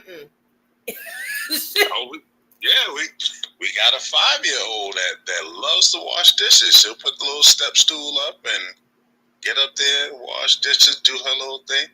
It's just about mama. She's got delegating. Yeah, mama. Yes, mama just needs to sit back. Okay, yeah, she needs to sit back. Let all the kids. Y'all got too many kids. You got an army. Why not let the army be activated? Okay, I mean that's only going to help them. That's only going to help them in life, though. Serious. Yeah. But see, she don't even. She likes. She's very particular. She likes things done her way. She don't want me to wash clothes because I don't wash clothes right. Oh, she got control issues. She gonna have to let all that go. She gotta let it go. She don't like me because I throw everything in all at once. But I'm not putting bleach in there, so it don't matter, right? Actually, that's how I wash clothes. So. There you go. mean, well, I taught my daughter how to wash clothes. I don't know what she's doing, honey. I just know she come bring me my clothes. I don't know, like, she probably done figured out how she gonna do it her way. She tells me what detergent. She actually does the ordering for us for things to come to the house, like our Instacart and our Uber Eats. She does the ordering. Yeah, my daughter does all of this. So let me tell you, my children is slacking. Oh my word! It's just that y'all have not sat down and let them know, hey, y'all are a team member. We're a team here. Okay, we're a big, beautiful team. Everybody got their strengths. Let's operate from our strengths here. Like, everybody can do a bit, but then mom's gonna have to. She's gonna have to go sit down somewhere, do something she likes to do, so she will not be worried about people doing it their way. She's gonna have to let that go. Yeah, she's gotten a lot better. She used to do everything, but now she's gotten to a point where she'll delegate. She'll release some of the power and go ahead. But then she gets an attitude like again, he didn't wash this. He didn't look. He left this dirty. See, this is why I don't want to. I'll just do it. I'll do it. No, babe, let him do it. Just make sure he washes everything the way you want it washed. Make sure he does this. He does that. But I think it's I think she just likes things done her way. And that's one of the issues that a lot of businesses have. A lot of businesses, a lot of mamas. That's why I like to work with mamas. That they're going to have to relinquish that. Think about this. The people who can go in there and, they're going to have to let that go. They're going to have to let other people shine. Because the more that she lets them shine, the more that she's going to recognize they may even have a new inventive way of doing it that makes it even better for everybody. But if she doesn't empower them, then it doesn't happen. That's right. Let me talk to her. Tell her, listen, I'll give her a 30-minute consultation for free just because I know you. All right. But she has to be willing to have this conversation. She may not be interested. If she's not willing, then it ain't gonna happen. She got to get willing when she get willing. People gonna see and want what they want when they want it. And you can keep on kind of talking to her about it and maybe thinking about, hey, you think about delegating this to, and see, the kids too, right? So you can say, hey, you think about delegating this to this person or this person, delegate this to this person, or maybe you also can do that, right? You can say, you can start delegating them to do different things. Like you mentioned, you was building a shed or something. I don't know why you didn't get them kids involved. It would have got done.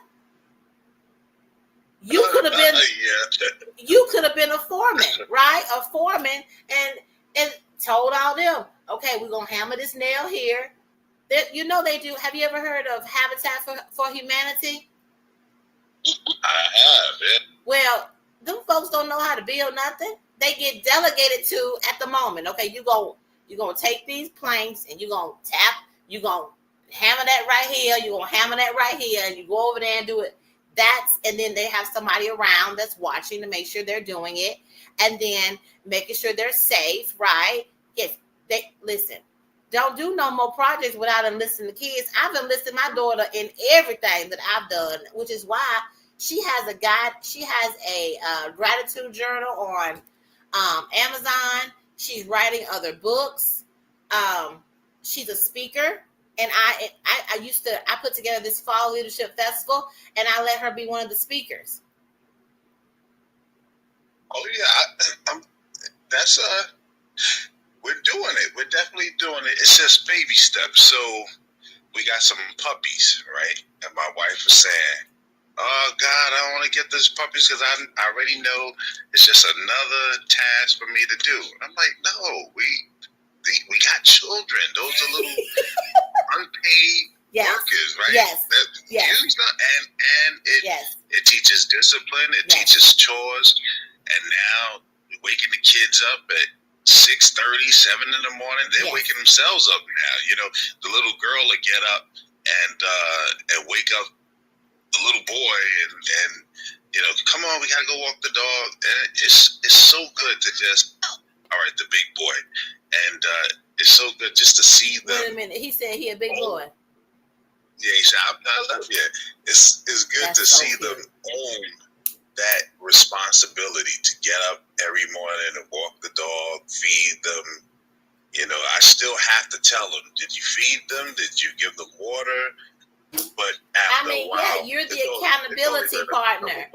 We all need accountability partners. Yes, so you. That's right. Yeah, so I have to tell my daughter too. Okay, have you done? She decided she was gonna teach herself Japanese, right? I said okay, so she got in there, got to teaching herself. And then all of a sudden, she done fell off. Talking about, I don't know if I'm going to Japan no more. Well, you can still teach yourself Japanese. Like, what are you gonna teach yourself? What's happening? What is the goal? What are we gonna do? What's the plan? So she has a book that she's writing called "If You Give a Kid a Plan." Yeah, and she says, because Mom, you've always given me a plan, and I was able to execute on the plan. And that's what happens in the book. Is a little black boy who his mama gave him a plan of what he's supposed to do, like if the trash, just gave him all his things he's supposed to do. And he went about doing it. And he came back at the end of the day and said, Mom, I really liked marking off things. I really liked doing my plan. But what about me creating my own plan? Can I do that? And she says, yes, you can do that. Okay. Is that not the best? That's the best. Because we don't learn until later on that we have to create plans and that we should create plans. And that's right. Yeah. And you can tell them, for example, it's so funny that your little girl decides, what I'm going to do is I'm going to wake him up. We're supposed to have this responsibility. Look, she already telling you who she is. She going to be telling folks she's going to be a good manager because she said, we're going to do this thing. Let me make sure I get him up. She's already being responsible. Just natural. Yep. Yeah. She's such a supervisor. She gets up. So like, I'm get up. She brush her teeth, make up her bed, and then get up and get him up and whatever she got to do to get him up and going. Whether it means slapping, jumping on top of him. What's the matter? Whatever the case is, she's a good supervisor, and you get to see that. The thing. So I own a small business, right? And I had the same struggle. This is why I'm able to tell her so well, because I had the same struggle. I'm a very I used to be a micromanager. I wanted it done my way, and because my way was the best way. Less damages, less issues. But like you said, you have to be able to step back and allow them to make their mistakes. Yes. And allow them to develop their own way. Yes. And then now I'm able to, step back and walk away. And even now, I'm still like, I don't want to go too far because I want to be in the area. So if something happens, I can be there, hovering. But right now, we're hours away from my business, and I'm able to go camping. Congratulations! And enjoy time. Now you need. I'm going to give you a round of applause on that, because there are so many business owners that will not walk away from their business one moment. It's difficult. It's difficult. It is very difficult. We left for 40 days. I was on pins and needles. But in the same way, I'm saying that in the same way, I tell my wife, it's the same thing. It's household management. It's just like running your business. You have to run the household like you run your business. Yes. You can't do everything yourself. You have to delegate. You have to release. Yeah, it's household management. It is. It is the same thing. Yes. And I feel like this is a transferable skills that a lot of people need to make sure that they master. And speaking of that, that's why I have my book. It's called Honey, You Need Counseling Skills. And it talks through communicating your boundaries, setting up a code of conduct. That's in your life. And what I found is I do couples therapy as well. And I recognize that I can give this to a couple and they can walk through this book together, walk away with their vision for their families, the destination that they're going, how they're going to communicate and delegate, how they're going to make sure that every single person in the family is thriving, including them. It cannot be that only one person is responsible for all the things. It is not. A lot of women are like, oh, I'm not supported. Well, you're not supported because you're not asking for help. You're not being still enough to allow people to take care of you. And then guess what?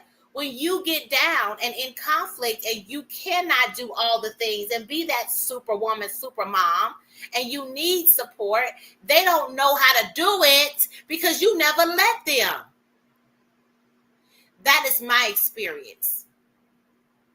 That's why I created the Thrive Plan, because I lost a child and I lost my will to live. And everybody who was supposed to be my people who were around me, supporting me, did not know how to care for me. because I was a strong friend. I did everything. I kept everybody together. I made sure all things were set up so they didn't even know how to care for me. And I was too exhausted to tell them how. Yeah, it's burnout. I think a lot of moms, a lot of wives, especially if if you're a stay-at-home wife, and that is your job. I think it's a struggle. It's a struggle, and it burns you guys out so much. And it's so hard. I've tried, I tried to take over the responsibilities for a couple days and give her a break. And man, I'm like, I don't know how you do this. She comes back, I'm like, this is madness. I'd rather go out and work any day than to be in the house doing all this. It's crazy. I don't know how y'all do it. It is very it's a thankless job sometimes. Overlooked. We don't see how much work that goes that's involved in maintaining the household, especially when you got so many children. See homeschools and make make almond milk from scratch, and just all kind of stuff, doing stuff from scratch, and it's like it's amazing. She does a lot, and I'm sure you guys do. Especially, and then if you got to be the mom, and then you got to go out and work and bring the money in. And man, I don't know how y'all do it. It's amazing. Yeah, well, that's one reason why I like to work. That's who I want to work with, the mom energy CEOs. And I think that stay-at-home moms don't consider themselves to be a CEO, and they are. They are the CEOs of their home. They are. And they are also COOs as well, because they do this, and they're a COO to their husbands, and doing step by step all those things. And then we have ladies who are moms and they run businesses, and so they have a team of people they have to support. Let me tell you something so beautiful that I love telling people about. Is I had a big contract that was paying me a lot of money every month, right? And it was only lasted 3 months. And so during that time, I hired a lady, and I had my COO and my other administrative person that was there. Well, I had to tell them after that contract ran out that I couldn't keep paying them. And I'll reach back out to you when I have another contract. And they were like, no, we're not leaving. We're going to keep working. I cried. Like, I'm still in awe of this, like, to this day. But I feel like it has a lot to do with me being on purpose and them seeing the vision of the destination of where we're going to go, and how sticking with me, we're going to get there. And they know, because that's what I did when I had that contract. Most of the money went to them, because that's just how I roll. I'm very community minded. I love it. But speaking of that, mothers running a business and running a household. Another thing is mothers who have husbands. I feel like it's easier. I know that it's hard it's hard to do things as a single mother, and nobody can compare their journey with other people, but I feel like it's harder for women who are married. And let me tell you why. Because if you're married to a man, you also have to operate in another role, which is his wife. And that means you got to make sure he's doing what he's supposed to be doing. And you got to take care of his well-being. You got to take care of the kids' well-being. And you have to also take care of your well-being. That's another person to be taking ownership of their well-being. Another thing, if you're a wife, you got to operate under the dominion of that husband and his culture of how he has created, how you all have created that household to be. Like there's just certain things that you're going to have to compromise on because you have a partner, and that is a role you have to make sure that you continue to do within this relationship. And then sometimes there's women who have husbands who are doing nothing but working. That's all they do is they work, and they say they're providing and protecting. And then they come home and you still have to stroke their ego and whatever else. Well, this is experience that I've heard from many women. And sometimes it's easier to not. Have you ever worked somewhere and somebody else was not working hard, and it felt better just for them not to be there because, looking at somebody not working as hard as you get a little jaded, you get a little frustrated, you get a little upset. Like, I'd rather not be looking at somebody else. I'd rather be suffering doing this and not be also pissed off that the person that's supposed to be my partner is not partnering. Wow. Yeah, that's what you hear. I can do bad by myself. Yeah. I got to take care of the children and you also. Yeah. It's a thing. So that's why I say, I think a lot of moms, wives, when they have to get their household together, and that includes being completely on purpose with the destination, with your husband, the code of conduct that you all are going to interact with, making sure everybody feels seen, known, heard, loved.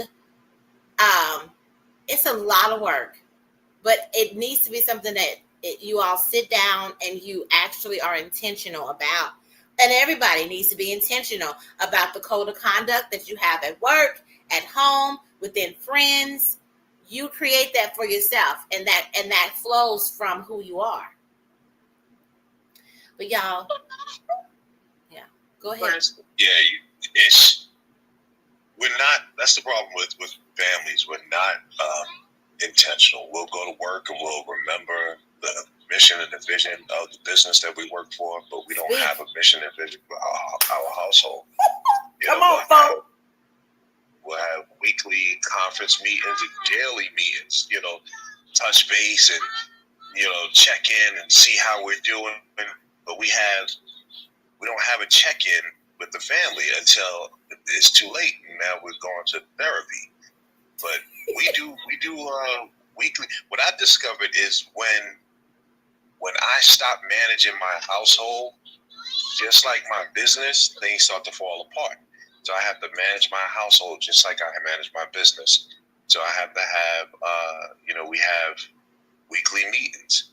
And I'll be honest, I'm lazy with it. And so there'll be times where 2 months may go by and we haven't had a weekly meeting. And then things start to fall apart. And then I get frustrated. And then that frustration gets misplaced. And then I have to stop and say, you know what? I'm wrong because I fell off. I'm not doing my meetings. And because of that, I'm not leading my household. So you have to be the manager. In the same way I'm speaking, tell my wife you got to manage the children, but then I have to manage her, and I have to manage the household. Yes. That means touching base, sitting down every week, having a board. We have a board where in the beginning of the week, we say, this is what we want to accomplish for the week. Yes. Then midweek, we check in. And then at the end of the week, we go back and we all look and say, this is what we accomplished. This is what we didn't make. And now this is what we need to pass over to the new week. And that'll be a good thing to do. Like right before you all have game night, pizza, as your celebration. Oh, we did get all this done. Now we're going to celebrate that we got all that done, but we still need to make sure we do this part, okay? Let's make sure we get geared up to do that, but let's celebrate what we were able to do as a family. Yes. Yeah, that's right. Oh, see, you're making me excited because when I think about this, a lot of times people make things so hard. We're doing things in places that we're not it's not being translated into other places. Like you mentioned, yes, at work you got meetings for days. You have a meeting with the whole team once a week. Then you have meetings with separate people to ensure that they're getting what they need to move forward and move the mission forward. But we are not doing it with our families. And so, folk, you got a lot of folk to deal with, to interact with, and I would say not just the weekly meeting with. I think it should be a meeting with you and your wife who are on the executive team. Hello, Tara. Welcome. You and your wife who are on the executive team, and then you also need to have at least 15 minute meetings with everybody, and your wife do the same. 15 minutes, just giving them undivided attention, separate from the whole. Now that is good management. That is great family teamwork right there. Because that's the same thing. Isn't that what you do with your employees? You all have at least a check-in meeting. That's now, right. For kids, you just let them play. you just watch them, you track them, you ask them questions about things. They'll just come out and just tell you all kinds of bits. Oh my word. The reason why I know this is I am also specialized in play and expressive arts therapy. So I work with families, and when I'm working with families, I always institute them to give 15-minute undivided attention to each of their children. But they also should be given 15 minutes to themselves and their inner child and their inner self. That's what I be telling these mamas. A lot of mamas don't even have that. I used to tell my daughter, honey, it's me mommy time, okay? What we happen there, me mommy time? She's like, okay, I gotta, leave you alone. Yeah, leave me alone. I need 15 minutes. It's me mama time, right? And she understood that. And she went on. Now, sometimes she'll come creeping around the corner, but she didn't say anything. She just was creeping just to make sure I was still there. But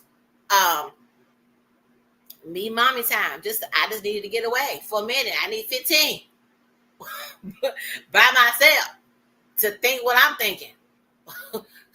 To do something for myself, because baby, you need it.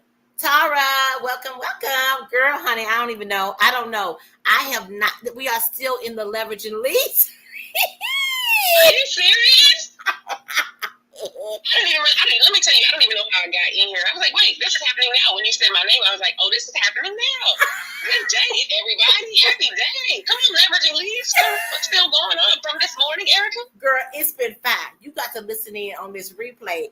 It's been I am definitely going to listen in. I just want to make sure you get my message this morning about leveraging leads and where I was. Girl, the reason why I wasn't there. Yeah, I got it. And I've been talking about you. Okay. I've been talking about you. Here I am so appreciative. Like this, you all not being here to me feels as if this space has created opportunity for you to go out and share your powerful introduction. And that's the whole reason. Yes. And I can't wait to hear what happened from you going out there, being all the way who you are and sharing with the world. It was amazing. So my sister Ty invited me to a BNI meeting, which is Business Networking International. Oh my goodness, those are good meetings.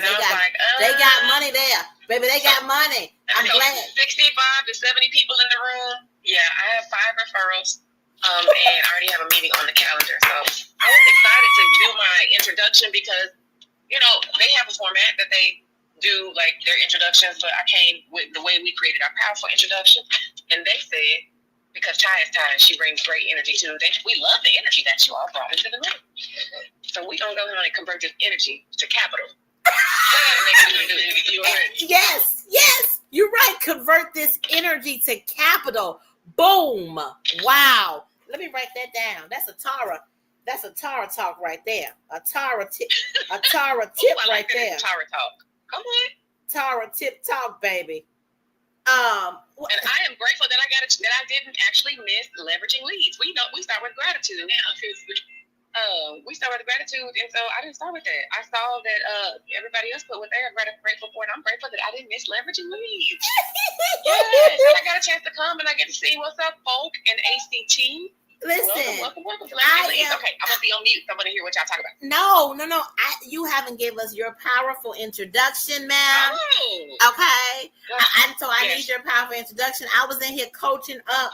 Listen, folk, as well as this guy that you hadn't met yet. His name is Beloved. He was on the scene, okay, in here as well. Okay. Girl, you got to listen. What a mean gangster lean? Did he bring a mean gangster lean? Come on and be on the scene. Listen, everybody. Happy day. I am Tara Payne.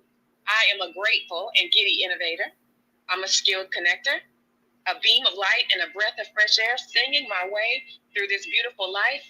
And I build community, and I cultivate currency through connection.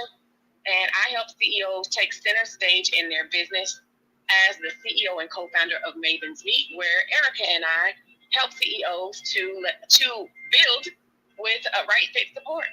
We leverage the powers of education and connection to help them build. And so CEOs are oftentimes doing, as they say, too much. And they need not to be. They got into business to do the things that they are genius at. And so they need to connect with support who's able to work in their zone of genius as well. And oftentimes they don't know each other. So we connect them so that they can make the impact and the income that they got into business to make. And I'm just at home. It's a train coming, so I'm going to mute so y'all don't hear it. And isn't that right on time, folk? Because we were just talking about people doing too much. They're doing all this and don't have someone that's there that they can delegate to.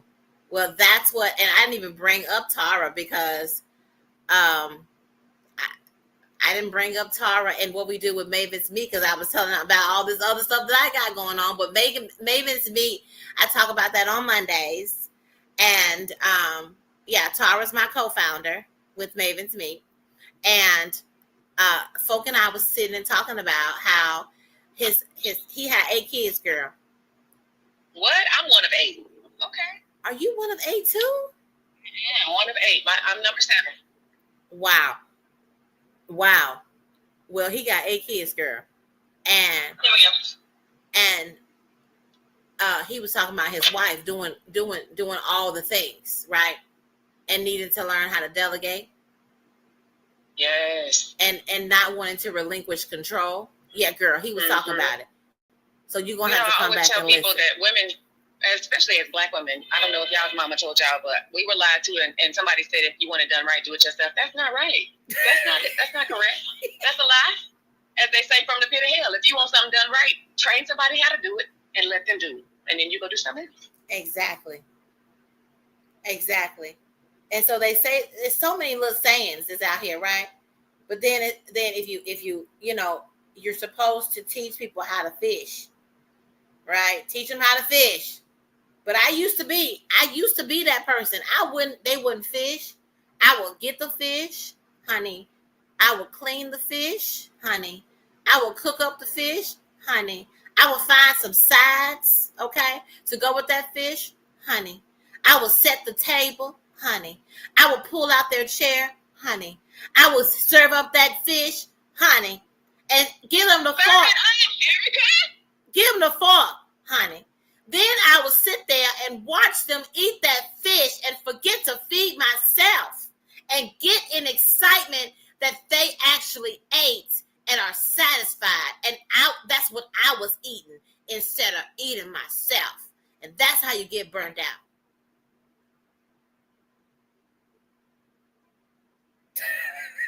Well, amen. Let's pass the plate. I wish the plate. We talk about you serving it up. Let's pass the plate. I'm hungry too. Honey, I don't make a plate. I don't make a plate no more in my whole life. I decided that early. And that was one of my first steps that I decided to take in my journey. This is something to remember. That's one of my first steps that I took in my journey was I decided if I'm gonna have to cook this meal, I'm making my plate first. And I want to make sure my plates stay hot too. So I serve up my plate. I put it aside. Then I make everybody else's plate. And you know how you make everybody else's plate based on how much they going to eat. Because you know exactly them. You know exactly how much. Well, Susie don't like broccoli. Ned don't like corn. So you give them each little bit. You got to get a little taste. You got to taste it. But I'm not going to put too much on your plate. That's exactly what we do. We personalize the serving up for other people. And then we didn't even sit around and think about how much we want to eat first. Okay. So I make my plates now first. Tara, you all. I gotta come behind the desk. Okay. Sorry, I'm muted now. Okay, good. But yeah, you got to make sure you serve your plate up first. Put on what you want to eat. You don't get the leftovers after everybody else eat. You're supposed to feed yourself first so you can overflow. So I'll have to tell you, Tara, it's funny because remember I was doing that super mom thing?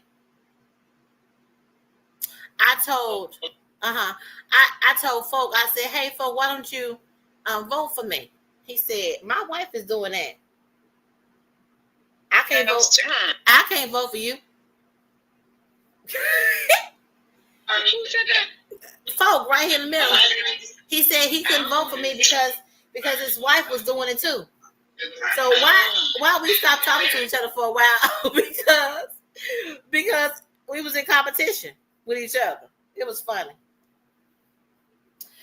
Neither one of us won, okay? Because it was a joke. But anyway,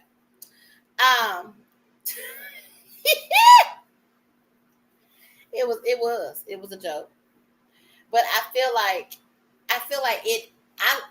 the thing that I liked the most about it was, for me, I used it as a way to tell people about the retreat space that I had created for moms.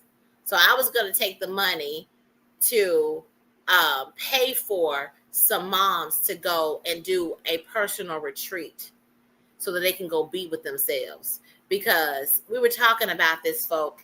Your wife probably won't ever be able to sit with herself, be with herself if she's there with you all. She's gonna have to go be with herself. Okay. All right, bye, Tara. She's gonna have to go be with herself. And she's gonna have to reset to figure out who she is and how she wants to operate in her life. Because otherwise she has pressure. She got pressure from you and all the other people in the household. Y'all say y'all got puppies, so she got pressure from them. She got pressure from everybody to keep on serving the way she's serving.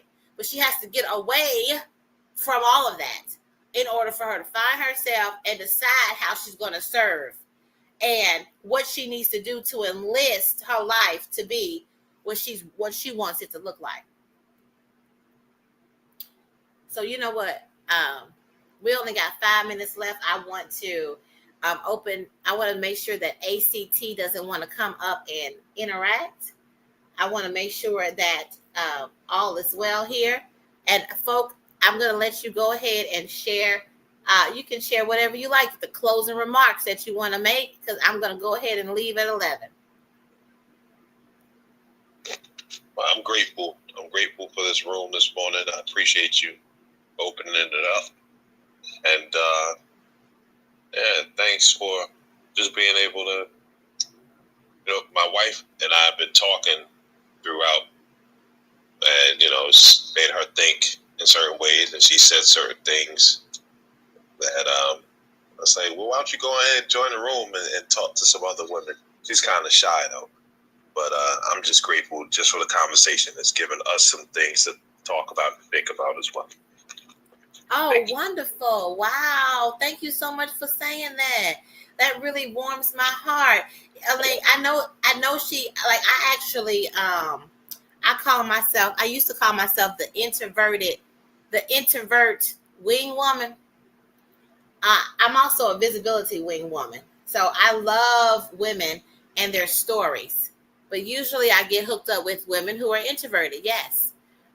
because they want to be activated to shine, like be more visible and doing the things that they want to do, like us just sit and dream about what they want, and then after that I hold them accountable to it. Like I just sent a message to a lady and said, hey, have you written that book yet you said you was gonna write?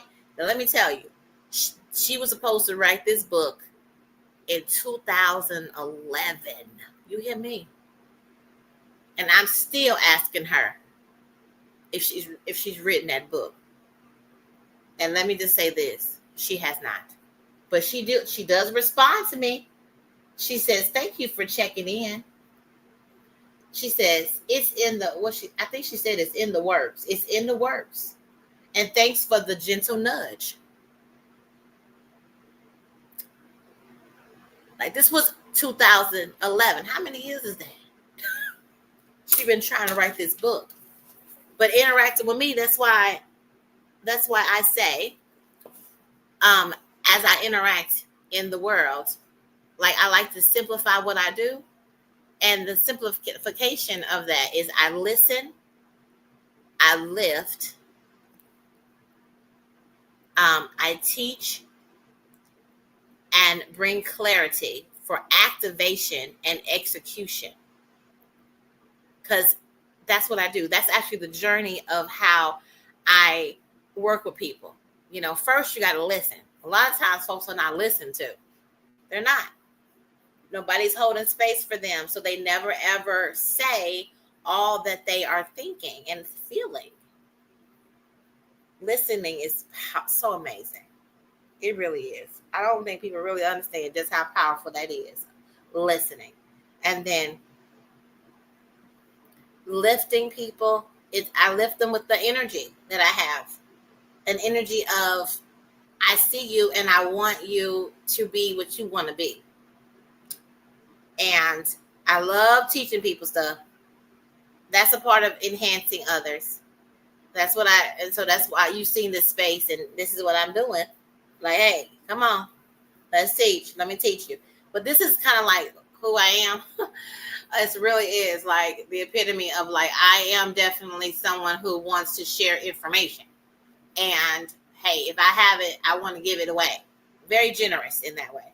And then bringing clarity, people come and they get clarity. And I appreciate you mentioning, folk, that there was some clarity that you got today in this space. And I'm glad that your wife has been listening in. And like I said, if you ever want to talk, I am open to talk to you, ma'am. Okay? Would love to talk with you. Would love to see you go where you want to go in your family, and to do the things that you're wanting for yourself. I know you have wonderful dreams you probably have shared with folk that you want to do. And, you know, I know that you feel shy, but sometimes you need somebody who is going to say, okay, you're shy, but I'm going to give you a little nudge. I'm going to give you a little nudge. I was interacting with this lady and she was very shy. And I was like, I specifically did a pitch competition where women can pitch their businesses and get money, right? And I had the money and I did all that. I trained them on how to pitch, but I trained them on how to pitch the way that I feel like it's not as stressful and that they can be just comfortable with themselves. They did it on video, but they could read their pitch. And she actually won. One of the, we had a lady who got 500, a lady that got 300, and another lady that got 200. And she got the 300. And I'm, you know, it empowers people, right? And that's what I'm here to do. Empower people. Sometimes you just need that kind of thing. And then guess what? Once you're empowered, you will do more of it. You will definitely do more of it.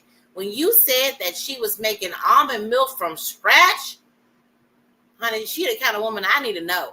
Because guess what? You need to know my daughter, because she was over here trying to make some fufu from scratch. Talking about, I need these ingredients to make some fufu. I said, girl, if you done, she said, that's all I got to do is do this. I got to go find these exotic ingredients in order for you to make this fufu. So, but I told her I'd do it. I said, just give me a minute, honey. Let's wait till after my birthday month before we start looking for all this. Go ahead, folks. I just wanted to let you know I'm off 1%. My phone is about to die. I don't know what's going on with this electric box. Well, I can't oh even my charge God, it you up. out there? Wait a minute, you out there in the wilderness with no charger? All right. Well, I don't even know. No All right. electric. I was supposed to leave at 11 o'clock. I'm glad you mentioned something. Let me go ahead and close this thing out. You all create a thriving rest of your day. Bye, Act. Bye, folk. Bye. See you later. Peace. Peace.